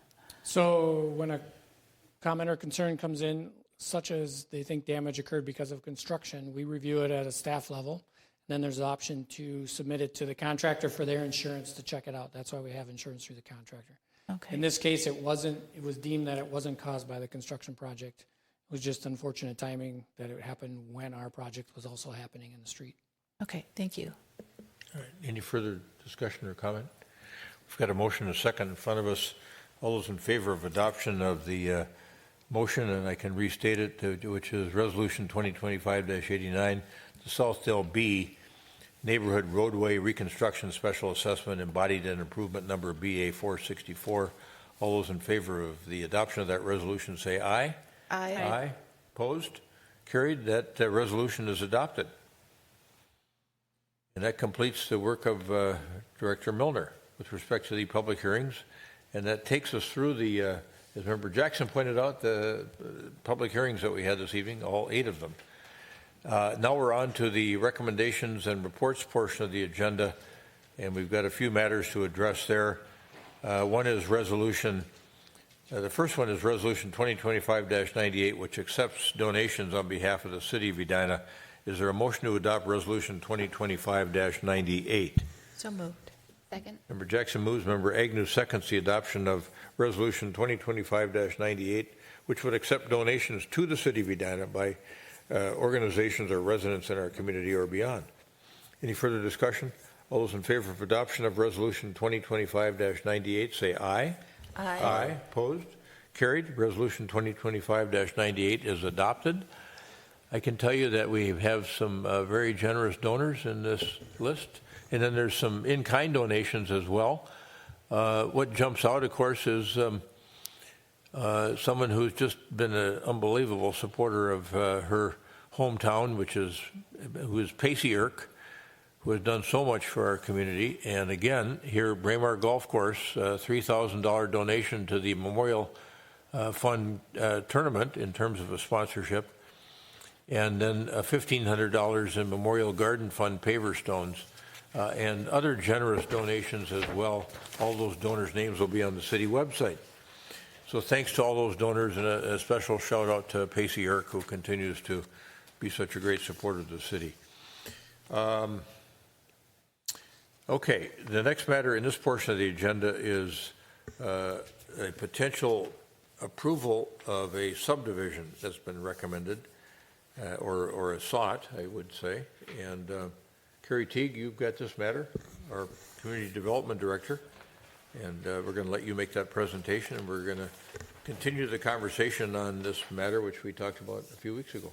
Yes, thank you, Mayor. The applicant is proposing to divide this property into 2 city code compliant lots. This parcel was originally platted as 4 lots. The original owner combined the 4 and built 1 single family home. The Planning Commission unanimously recommended approval of the request. There were no additional comments on Better Together. So staff and the Planning Commission are recommending that you adopt Resolution 2025-83. Anybody have questions for Director Teague on the council? Okay. Member Jackson? Yeah, so in approving this, are we deciding where the driveway is going to be? Or is that still open for them to decide as they develop this? It's still open. It sounds like the developer is leaning toward having one access off of Warren, and then the north lot would access off 64th. Okay, thank you. Any other questions for Director Teague? All right. Is there a motion to approve Resolution 2025-83, which would approve the subdivision both on a preliminary and final plat basis at 6417 Warren Avenue? So moved. Member Jackson moves. Second. Member Pierce seconds the adoption of the motion as stated, which would approve Resolution 2025-83, which is the subdivision preliminary and final plat at 6417 Warren Avenue in Edina. Any further discussion? All those in favor of adoption of the resolution as stated say aye. Aye. Opposed? Carried. Resolution 2025-83 is adopted. The subdivision, both from a preliminary and final plat standpoint, is approved at 6417 Warren Avenue. And then the final item in this portion of the agenda is a site plan review and variance request that we heard a few weeks ago at 5036 France Avenue South, which is the Barrio restaurant site. Addison Lewis, our community development coordinator, has this matter, and Mr. Burnett is here. Yeah, there he is. Mr. Del Prado's back there is with us again as well, and the whole team. All right, let's talk about this matter. Mr. Lewis, go ahead. Good evening, Mayor and Council. So there's a request for site plan review and variance at 5036 France Avenue South. At the September 16th meeting, staff provided an overview of the request and we held a public hearing. The proposal is to add a second story to the existing building, which is proposed to be used as a restaurant. The addition triggers a requirement to provide 14 additional off-street parking stalls on the property, and since none are provided, a variance is required. Based on the findings in the staff report, the staff recommendation is for denial of the request. However, resolutions for approval and denial have both been prepared for your consideration this evening. The Planning Commission voted 5-1 to recommend approval of the requested site plan and variance. They also recommended that accommodations for additional bike parking be considered, and as we discussed at the last meeting, that's being looked into district-wide already. So with that, tonight, staff is seeking a motion to either approve or deny the request this evening, and I'd be happy to answer any questions you have. Yeah, questions for Mr. Lewis at all? Councilmember Risser? Okay, just for clarification, my understanding is that in 2022, we upgraded our code for parking, and it was to codify a policy, basically. Okay, and I'm wondering why the way we codified it, you know, we sort of pinned ourselves or put ourselves in a corner where it's very challenging to give or allow variances to be awarded. And so I'm wondering, what was the thought process back in 2022? I don't know if you could offer some insight into that, but I feel like we're really painted into a corner here. Sure. So it was to codify a long-standing policy that went back to 1978 to actually allow the property owners at 50th and France to rely on those parking ramps for a floor area ratio up to 1.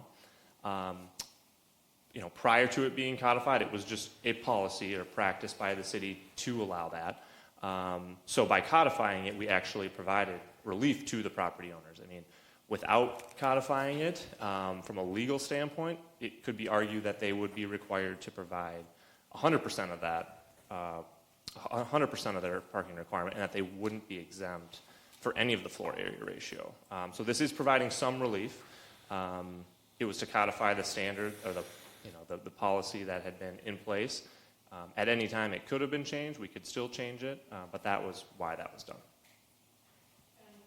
Follow up, because I know It's confusing to me because there was another situation, and this was in 2023, where the Buell site at 3906 50th Street, where they're putting in a restaurant in an area that functioned as storage.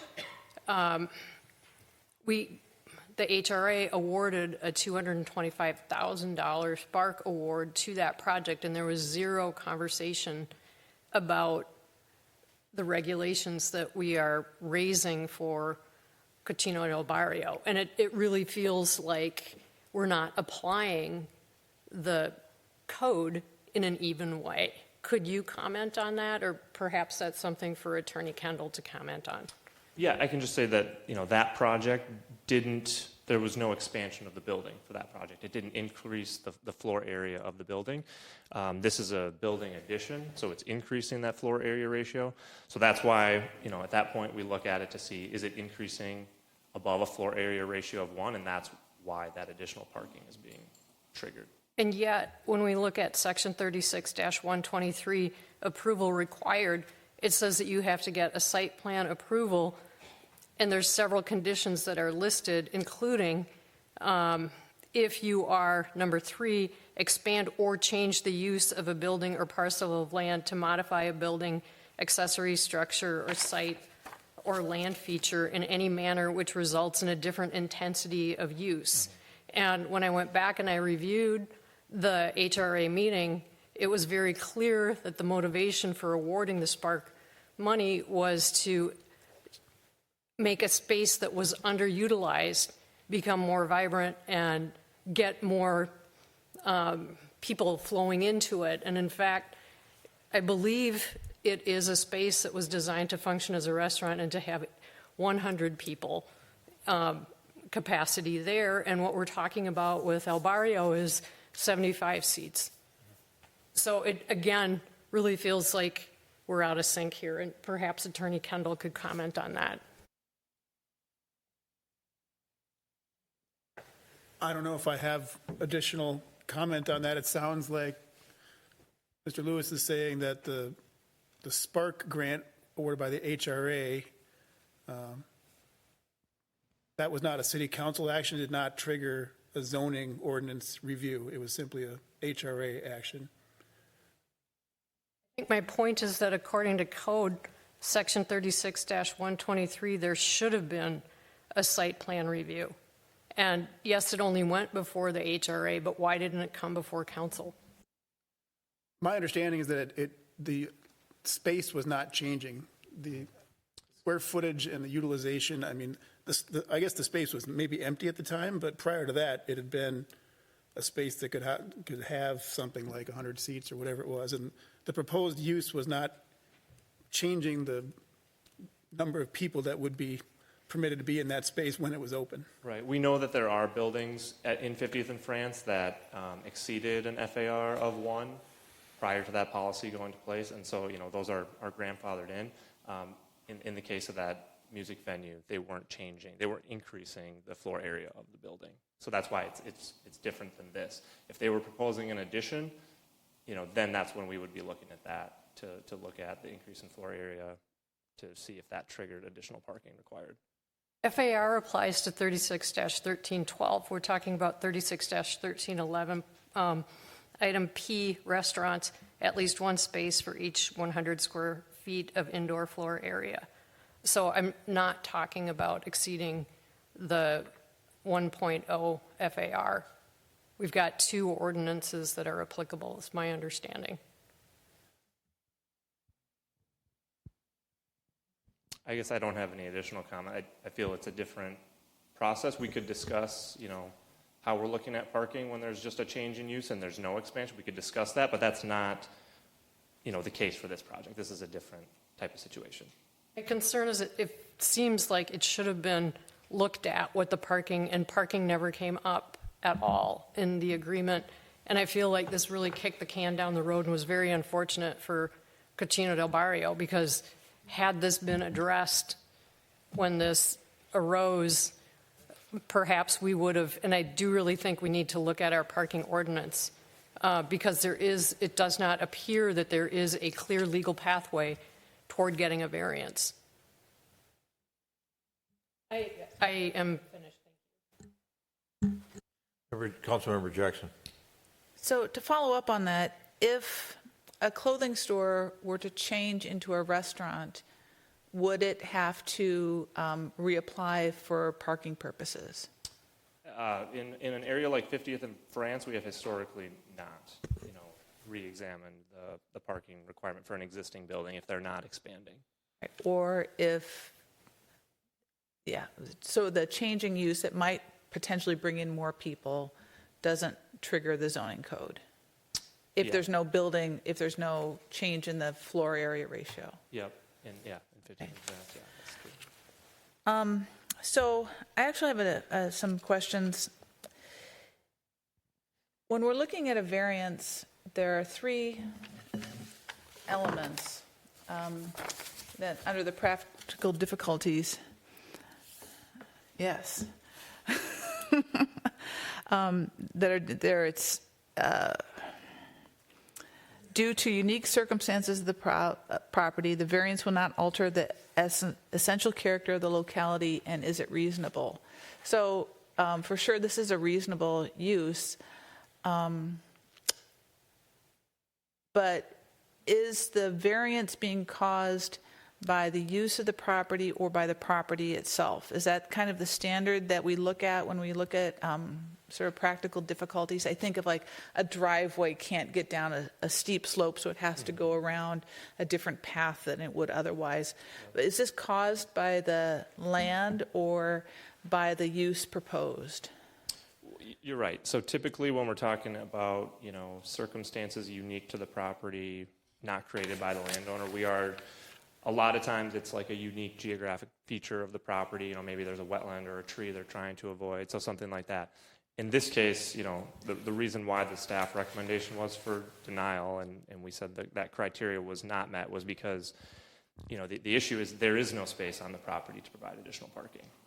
But that's not unique to this property. It's true of a lot of the properties at 50th and France. And so that was why it was also recommended that, if we're looking at this and thinking this is a great project, we would like this, whether it's on this property or the property next door, and then maybe we look at amending the code so that it could be done on any of the properties.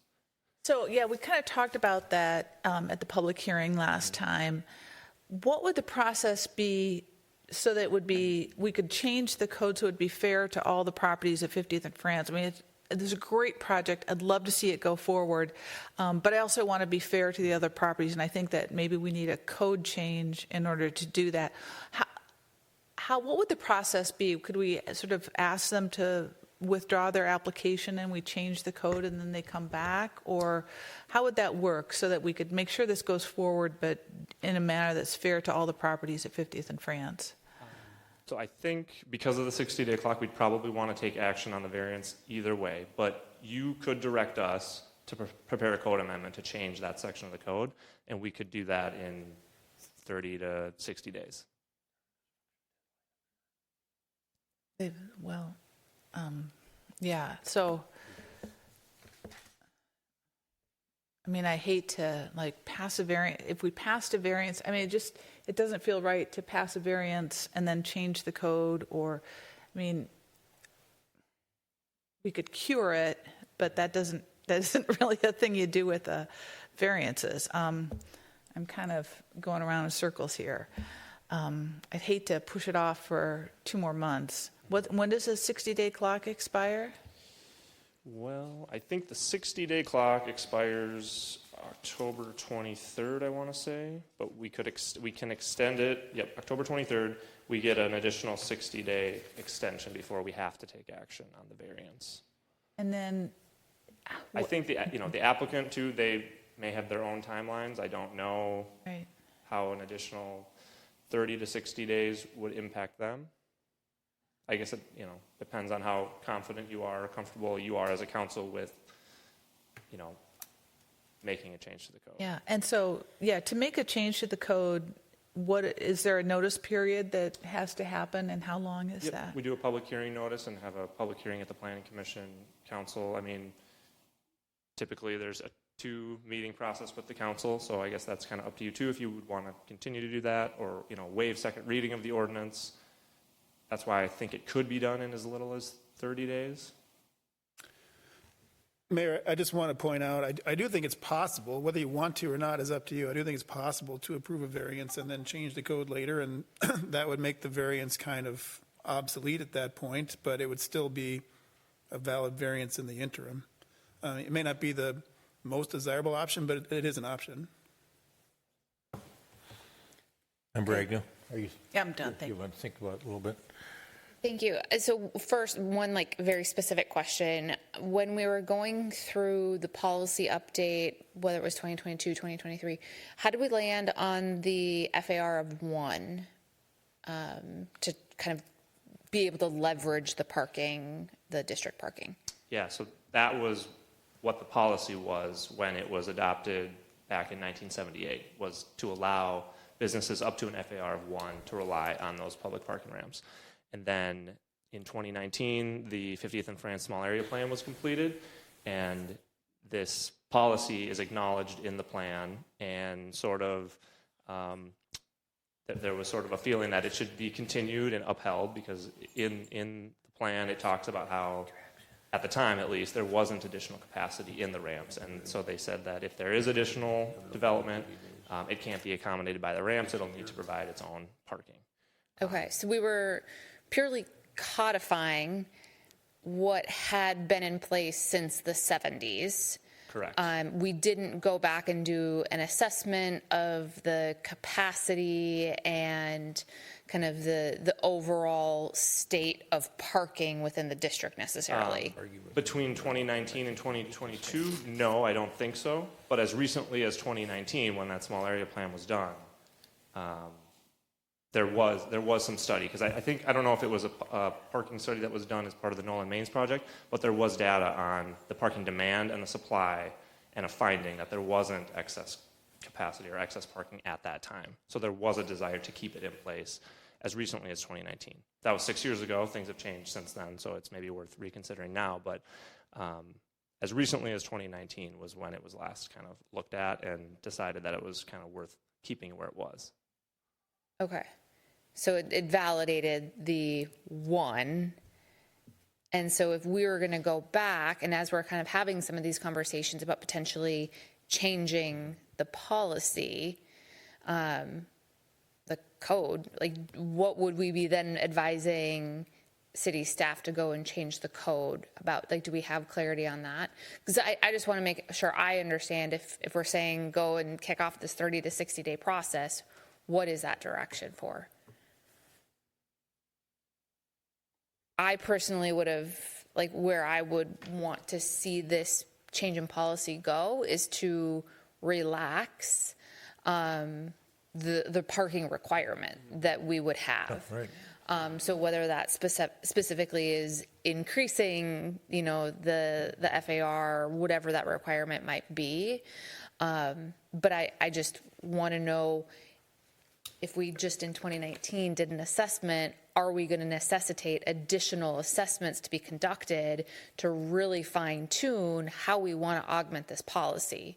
And I only say that because my inclination is to go with what Dave Kendall just suggested of, we can approve this variance tonight. I do think it's an amazing project. It's really going to invigorate the restaurants at 50th and France. I love to see it. I love the overall look. I love what it's doing. We also heard from others at 50th and France, from all the businesses with Rebecca Sorensen coming in, there is overall support for this, especially from those who would be impacted by potential policy changes to the parking.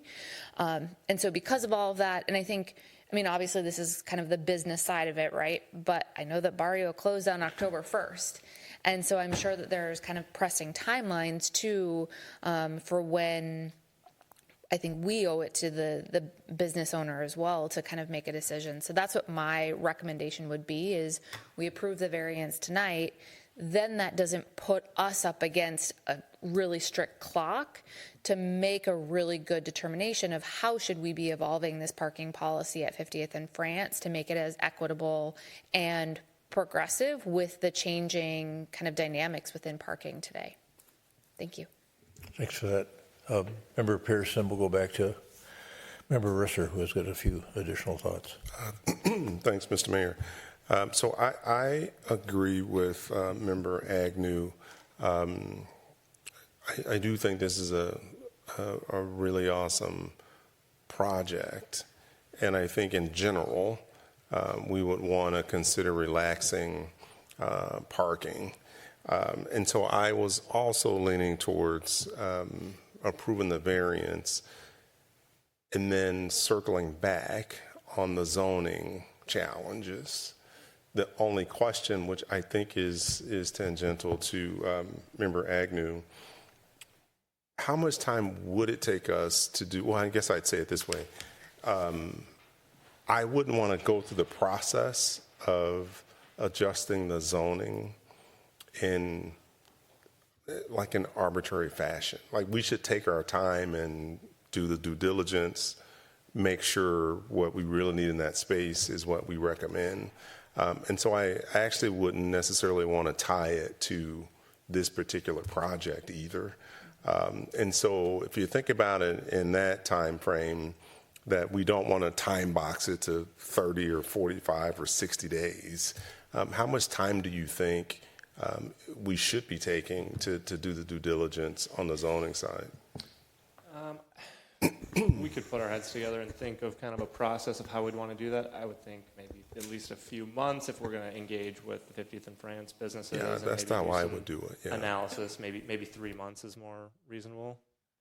And then really take the time to visit with the district to figure out what do we really need, and then bring that back to, well, that would go through planning, right? You have public hearing, it come to council as well. So that's what I also would be recommending we do.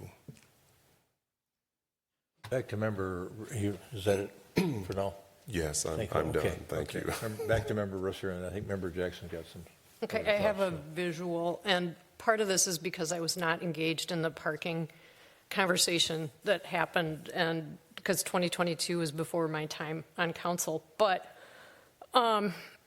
I grew up in Minneapolis near the 50th and France area, and so I know this. I even ate at the Red Barn, which was on France Avenue, and I don't know if any of you other people did. But, you know, when we think about the 50th and France area and just the changes that have happened, and we think about the small area plan for that France region, on the very last page, page 80, it says modify zoning code to codify and revise long-standing policies regarding shared parking at 50th and France.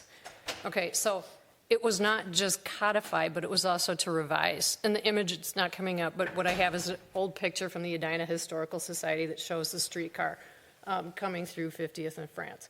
The reality is that gets ripped out in the 1950s, very briefly. You know, we end up having these large cars. We don't start making compact cars in the United States until about the 80s, okay? And so in the 78, you've got this desperate drive, and you don't have the parking facilities that we have today. You've got larger cars. You've got the transportation system that was ripped out, you know, a few decades ago. And so you really do have this situation that calls for putting on controls. But now we've got people living in the 50th and France area. We've added all these new apartments. We've got people who will just walk to restaurants who live there.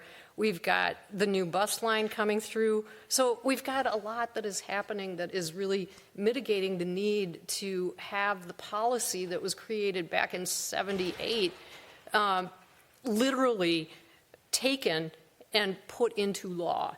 And so I really feel like this is so frustrating to me, because I feel like there were so many opportunities to try to get this, the actual code that we have that we're wrestling with today, done in a much better manner. And I know there are other municipalities where they have set up their parking codes so that they can grant variances. And I really do think that we need to do that. So I'm going to stop there, but that is what although I am really torn on this, because I do not want to approve something that is not going by the book and by there is that, anyway. Thank you. Member Jackson, then I'll make a few comments. Yes, thank you, Mr. Mayor. What's the dimensions of this lot, approximately? Do you know? I was paging through. I want to say it's about 40 feet wide. I don't know if I have a plan. It's about 40 feet wide. So I'm thinking this is a really narrow lot, and it's not particularly deep. I just think as a business, maybe it does present a unique piece of land that can't be accommodated. It can't accommodate parking on it. It's very small, and it's a high-profile place. So I think you could make the case that it is a very unique piece of property and would be pretty unusable if we had to put 14 parking spaces, right? That we're looking for 14 parking spaces? Yep, that's correct. Yeah, I think that you could make that argument that it really doesn't, you couldn't have a business of any size really and accommodate the parking that's required.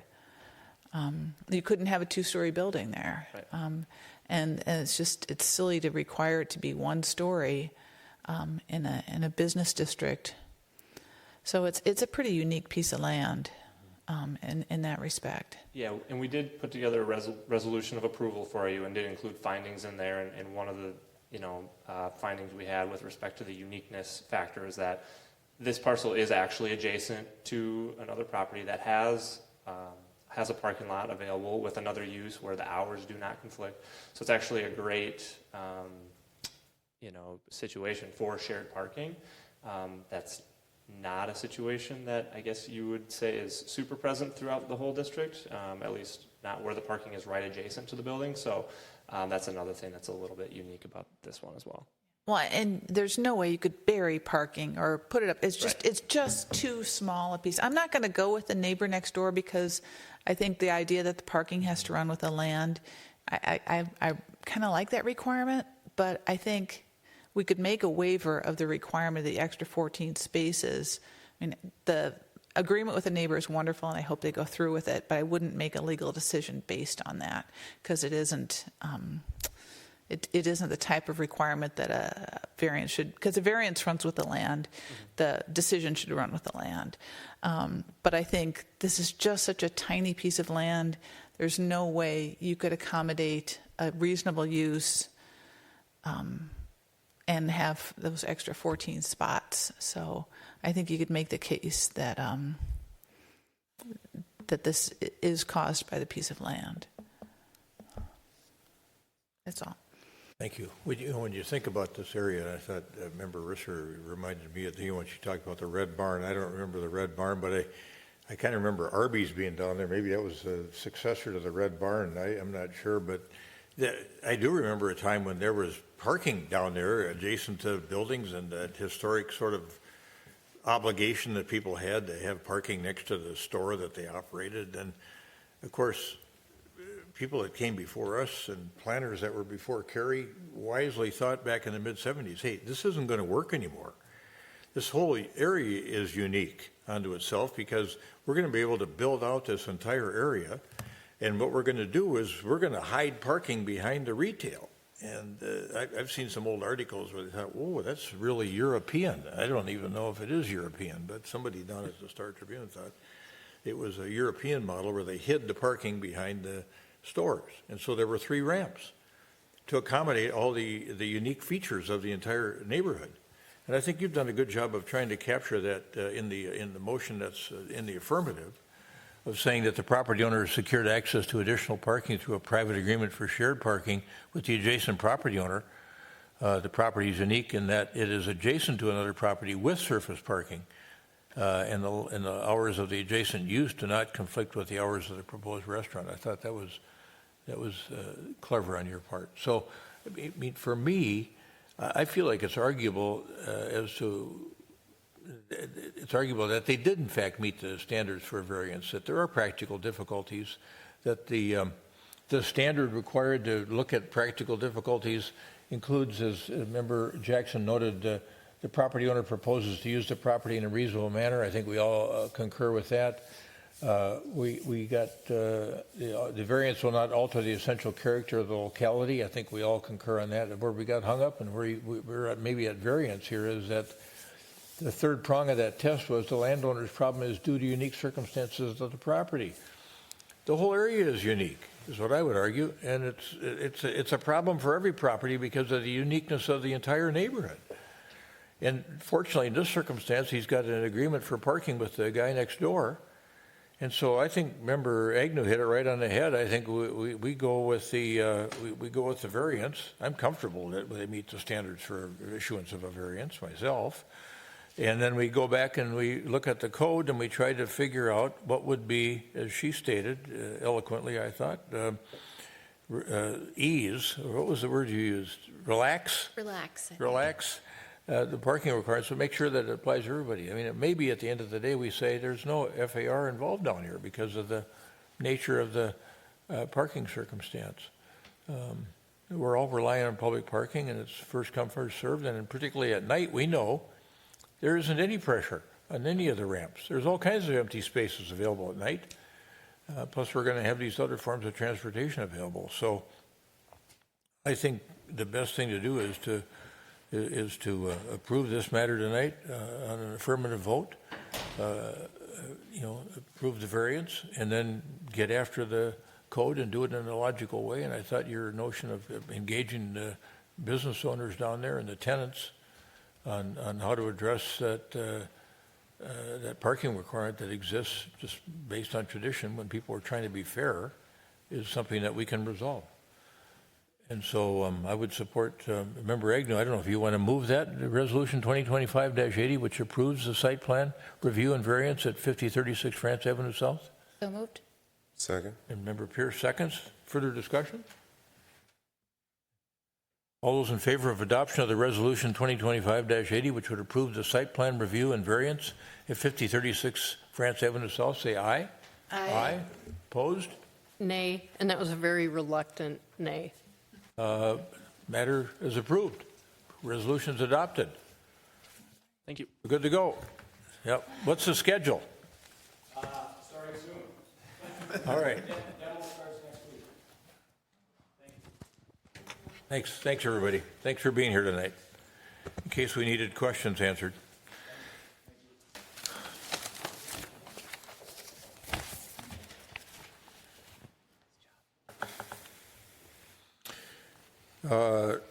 Okay. We don't have any more action items. Oh, let's throw one public hearing in there. Yeah, let's confuse the mayor one more time. So we're down to manager's comments. I don't think we've had anything come in, Clerk Ellison, that we need to be mindful of. All right, manager's comments. Thank you, Your Honor. I got a couple of things. One is just to give you, it's just a reminder to council that we are having a closed session with the council scheduled for 5 o'clock on Wednesday, October 22nd. And we'll do that up in the community room. We'll start in closed session.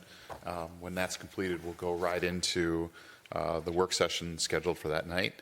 And this is a work session, an attorney-client meeting to discuss legal strategy for our ongoing discussion with the DOJ on the Grandview ADA compliance issues. So that's what we have tonight. That's what we'll have on that Wednesday night. I also wanted to give you a quick update on just where we are with the Aquatic Center project. It is moving forward. They are out there with heavy equipment, digging a hole in the ground. I think that's part of it right there. Where you're looking down, this area is the area that used to have the cabana on top of it. They're excavating that out, and that's where they'll build the new pump room in that area. Just another look at it. This project started immediately after the close of the pool season and is on track right now. And we are looking for another group of contractors to come out yet this year to begin getting sent to do sandblasting on the other pools so that they can be coated, painted, or whatever we're using for that. So more updates on that to come. Finally, I just wanted to let the council know of an award that a former resident of Edina received. His name is Jim Nelson, and he's been recognized by the National Association for Industrial and Office Parks, NIOP, a very important kind of business real estate group that's a national group.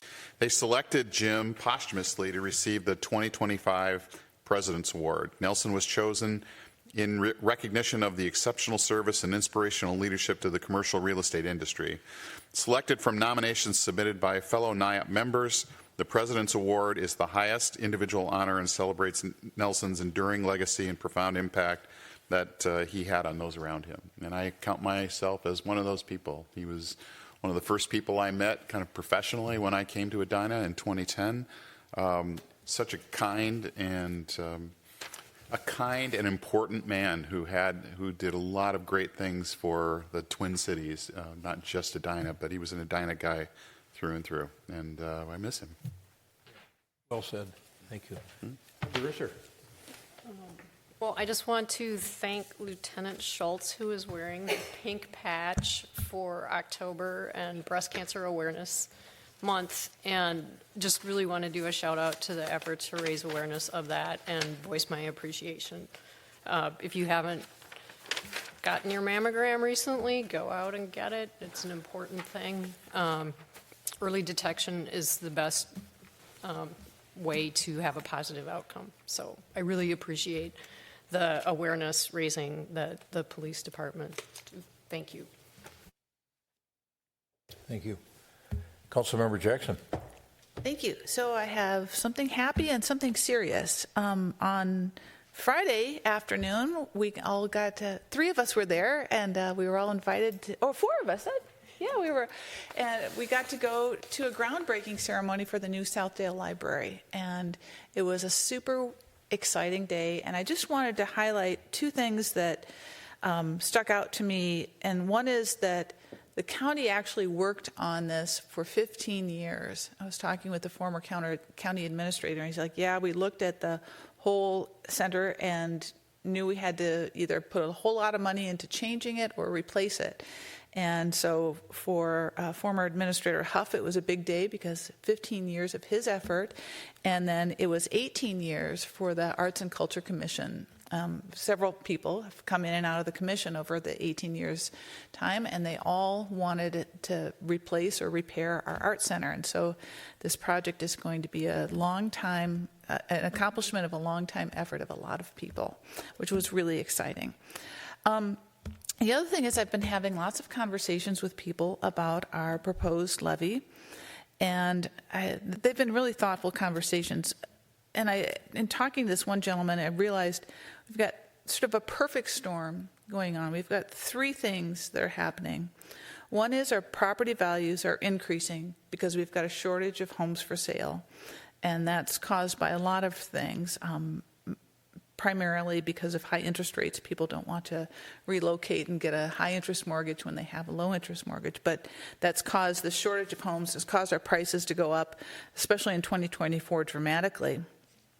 At the same time, in our complicated Minnesota system of property taxes, it's the weighting of different property types changes over time. And currently, the weight of the property tax burden has shifted from commercial to single-family homes, and that makes the tax burden heavier on our single-family residences. And then thirdly, we have these generational expenses in the city, and they really are once-in-a-lifetime or generational sort of things because our city was developed initially between 1958 or the mid-1950s and the mid-1970s, and the mid-1970s were 50 years ago. So in the last 5 years, I just want to talk about some of the big expenses because they're big. One is the shift to street reconstruction from the assessments. As the gentleman said today, these assessments are real money, and they're extremely onerous on single homes, and now we're pushing that onto the general fund, but that's been over $2 million in the last 5 years. We've hired 6 firefighter and paramedics, originally through a SAFER grant, and we're absorbing that cost. That's about $1 million. We have 6 new employees in the police department. We are building a new fire station that's been it's been identified for a long time, and it's happening, and we're replacing the pool pump house, which we've talked about, but that dates back to 1958. We've spent between $2 and $3 million for the construction fund and park construction fund to address asset preservation and deferred maintenance, and those are all expenses that are pretty unavoidable, and they've been increases in the time I've been in office. But I just want people to know I take this, I don't quite understand why the critics are talking about transparency. All of our budgets are available online. You can compare them year over year. They're written according to national standards, the ACFR standards. All cities follow these accounting standards, so it's completely transparent as to where our money is going, and anyone can analyze up and down what we're doing and compare to other cities. But these 3 things together are the perfect storm. We have control over the city expenses, but we don't have control over the increase in property values because of the shortage of homes or the shift of the property tax burden from commercial to residential. And I take this all very seriously. It's a squeeze. It's a big squeeze, and unfortunately, it's all happening at the same time. Yeah, thanks for those thoughts. Important thoughts. Councilmember Pierce. Thank you, Mr. Mayor. So last week, Braemar hosted the Adaptive Golf Open, the first ever in the state of Minnesota. And if you're not familiar with it, it's a 2-day event. I guess it's a 3-day event, I suppose. They do a practice round, but there's 2 rounds of golf, tournament style, and all of the individuals have some type of disability, whether it's neurological or physical. And it's pretty awesome to be out there and see these individuals golfing 36 holes. Braemar has quite a history in this space. I believe back in 1979, if I recall. We've got clinics out there on a weekly basis where we're able to help individuals that need some assistance to enjoy the game of golf. And so it was really cool to be out there to experience that. And one of the I didn't know this, but one of the spokespersons is a fraternity brother of mine, and I'm there walking around and I see him, and he's on the poster, and he plays golf in what's called a VeraCat because he's paralyzed from the waist down. In this VeraCat, which is actually made, I believe, in Minnetonka. He's strapped into it. It elevates him to the right position to swing the golf club, and that's how he golfs. So it's really great to be out there to spend some time with those athletes, and just looking forward to hosting that in years to come. But just the shout out to the Braemar staff. Everything they do out there is really top notch. And so we have quite an asset out there, and really great people running Braemar. And so hats off to them.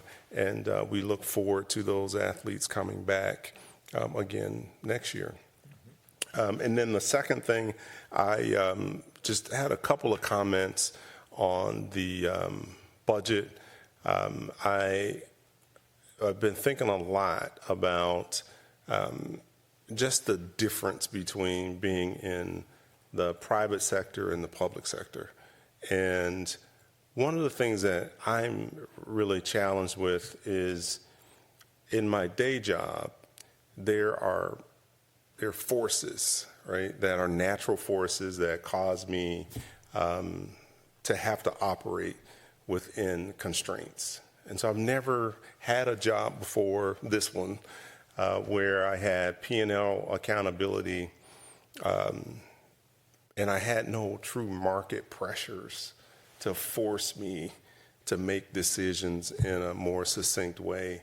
And so if I need to spend $600,000 to buy a new printer or whatever, which is true, printer costs $600,000 in a manufacturing plant. There's market pressures, there's revenue, there's margin. And I could borrow money, right, to buy that printer, but I still got to pay that through revenues, increase in revenues.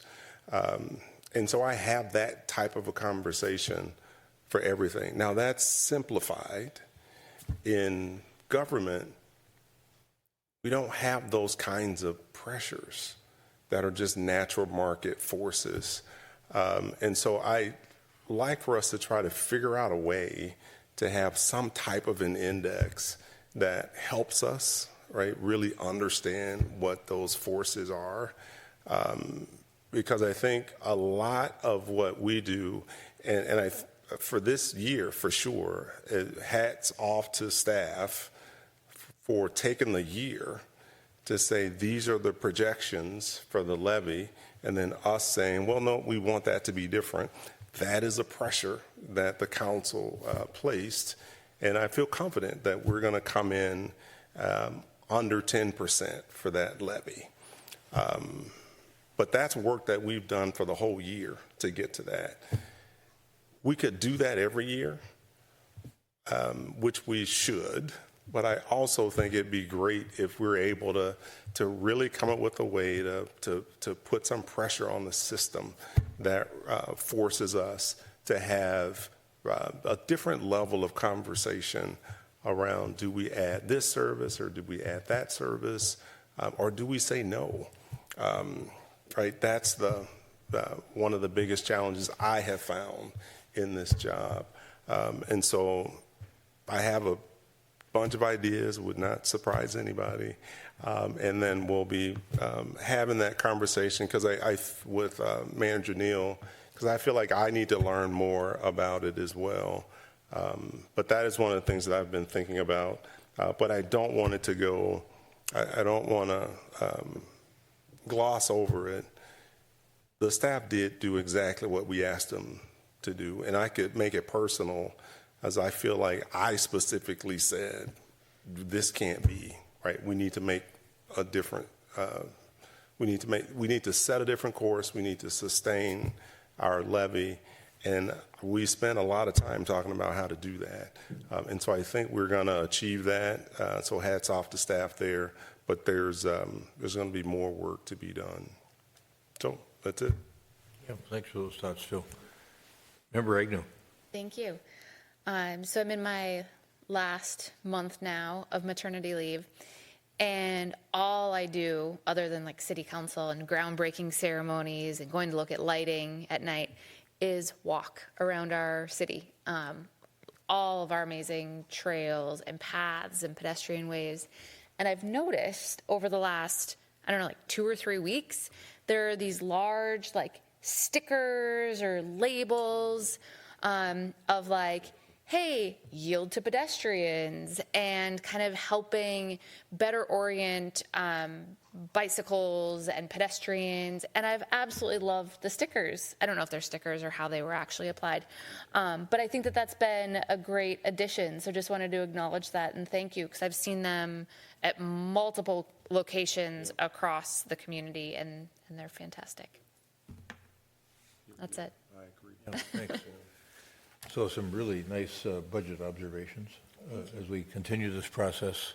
Both of you, I think, describing pressures in a different way. I think we're sensitive to them because we know what other units of government are facing. We know what our residents are facing, and we know what those federal pressures are, those downward pressures that businesses and people are facing. So we've got to be, and I know we will be, just because of this group, I know we'll be really careful and mindful of all of that as we go through this final stage of trying to figure out how to make this town run the way it should run as effectively and efficiently as we can. So that's, just a tag-along observation there. On the adaptive open, I was really grateful James was able to go over there to help kick it off, and they said, I was over there on Sunday for the awards, and they said he just did a great job of teeing it up, and they were really proud of him. And I thought the observation you made about our staff, I heard that on Sunday too, from so many people, from the Minnesota Golf Association people to people that were participating, and they were there from all over the country. And then the young guy who won the overall was using one of those chairs. I think he'd lost the use of his lower body in a skiing accident about 3 years ago, and he was a real strong young guy. And I don't know what he shot, but he was a national champion, And so here he was at the Minnesota event, and as James says, next year they'll be back.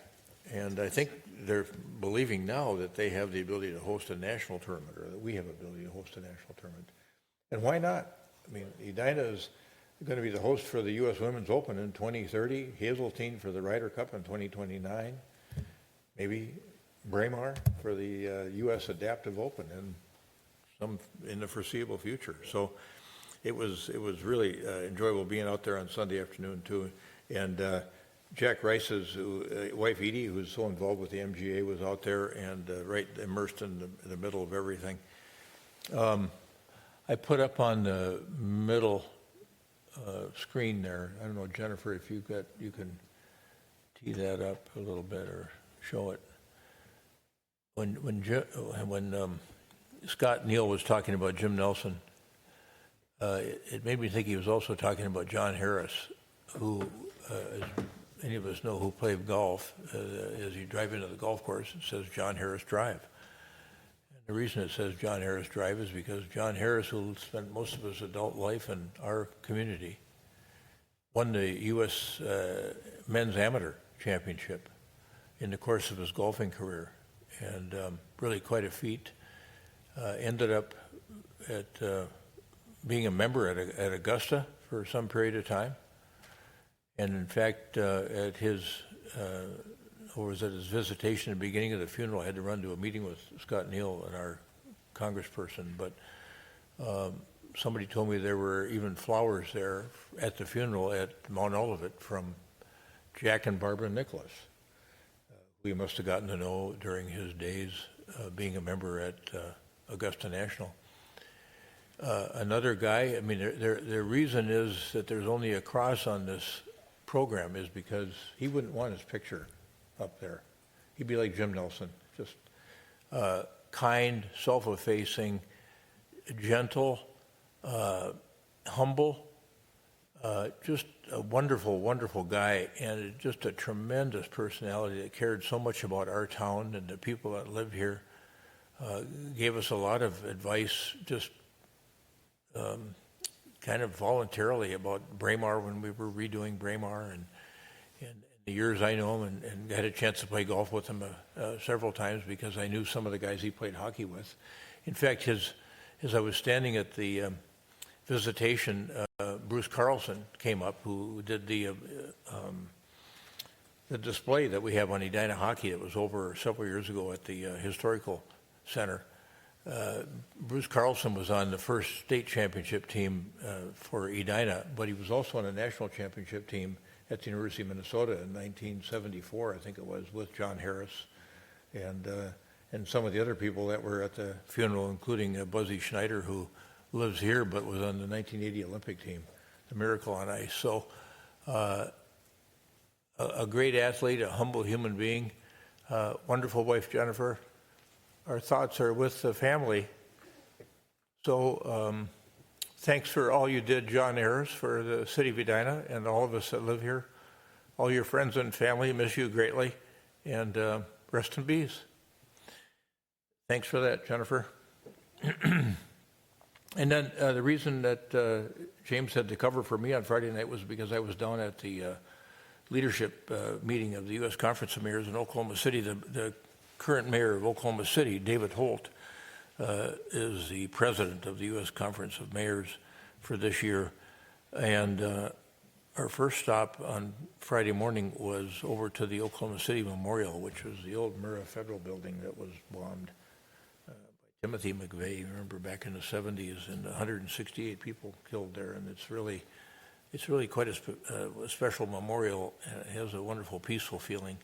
And then David Holt, who's also the dean of the law school at Oklahoma City University, crafted an Oklahoma City Declaration, basically a human rights declaration that many of us signed off on. And I'll get a copy of it for Jennifer to put online. All the mayors there, I think there were probably 50 to 70 of us that signed that Oklahoma City Declaration. And then we went to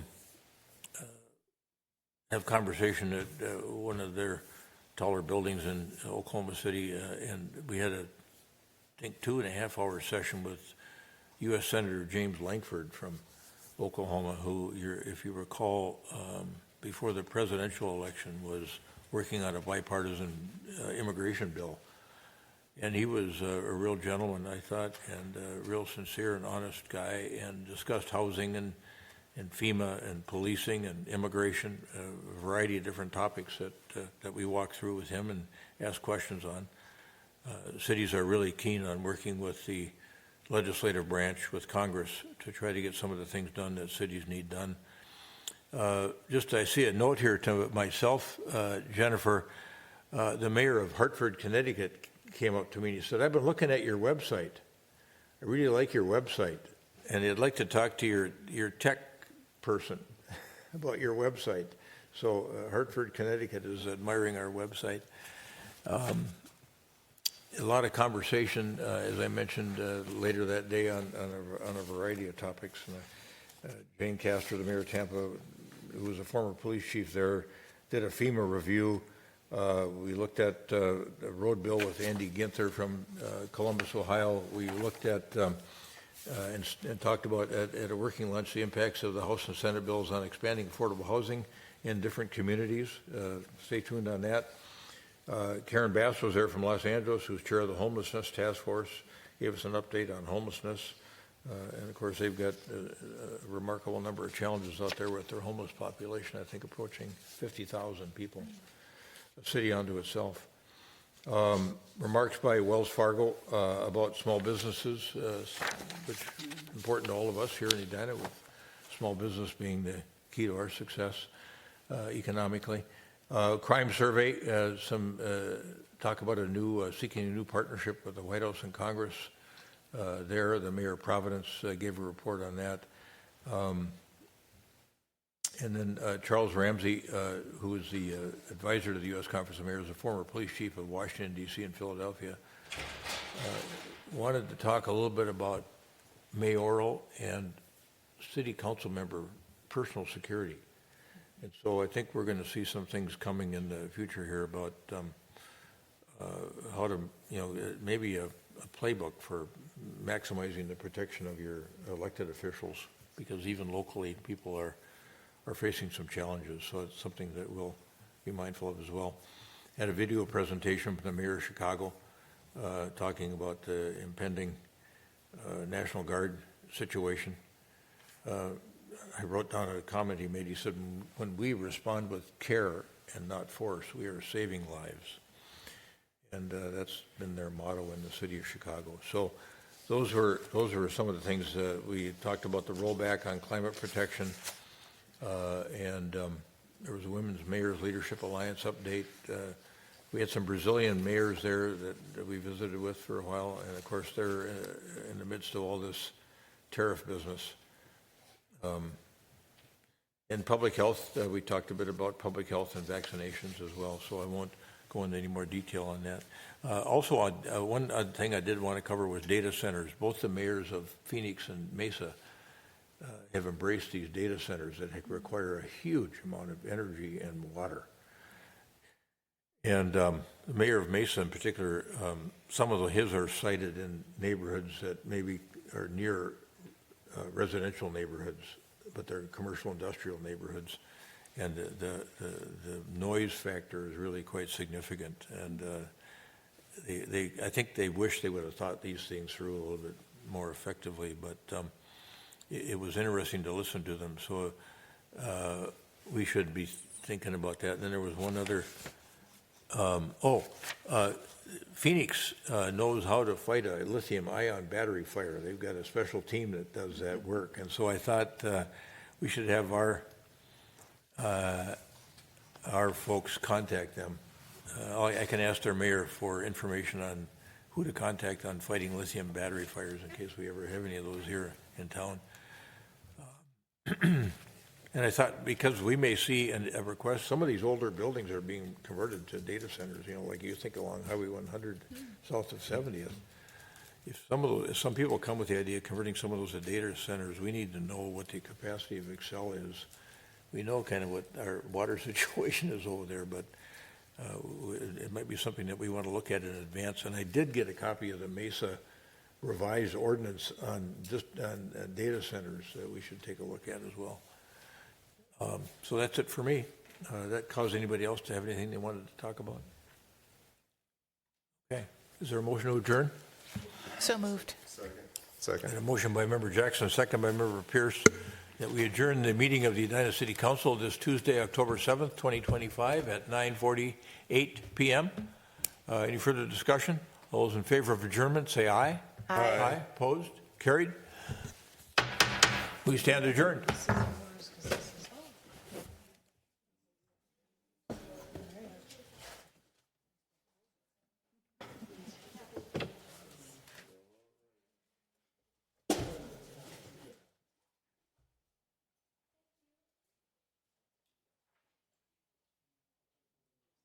Good night. Okay, good night. Good night. And I did not get back to you, but I'm not going to go to this summit. Okay. So I mean, where is it? it's in Salt Lakes.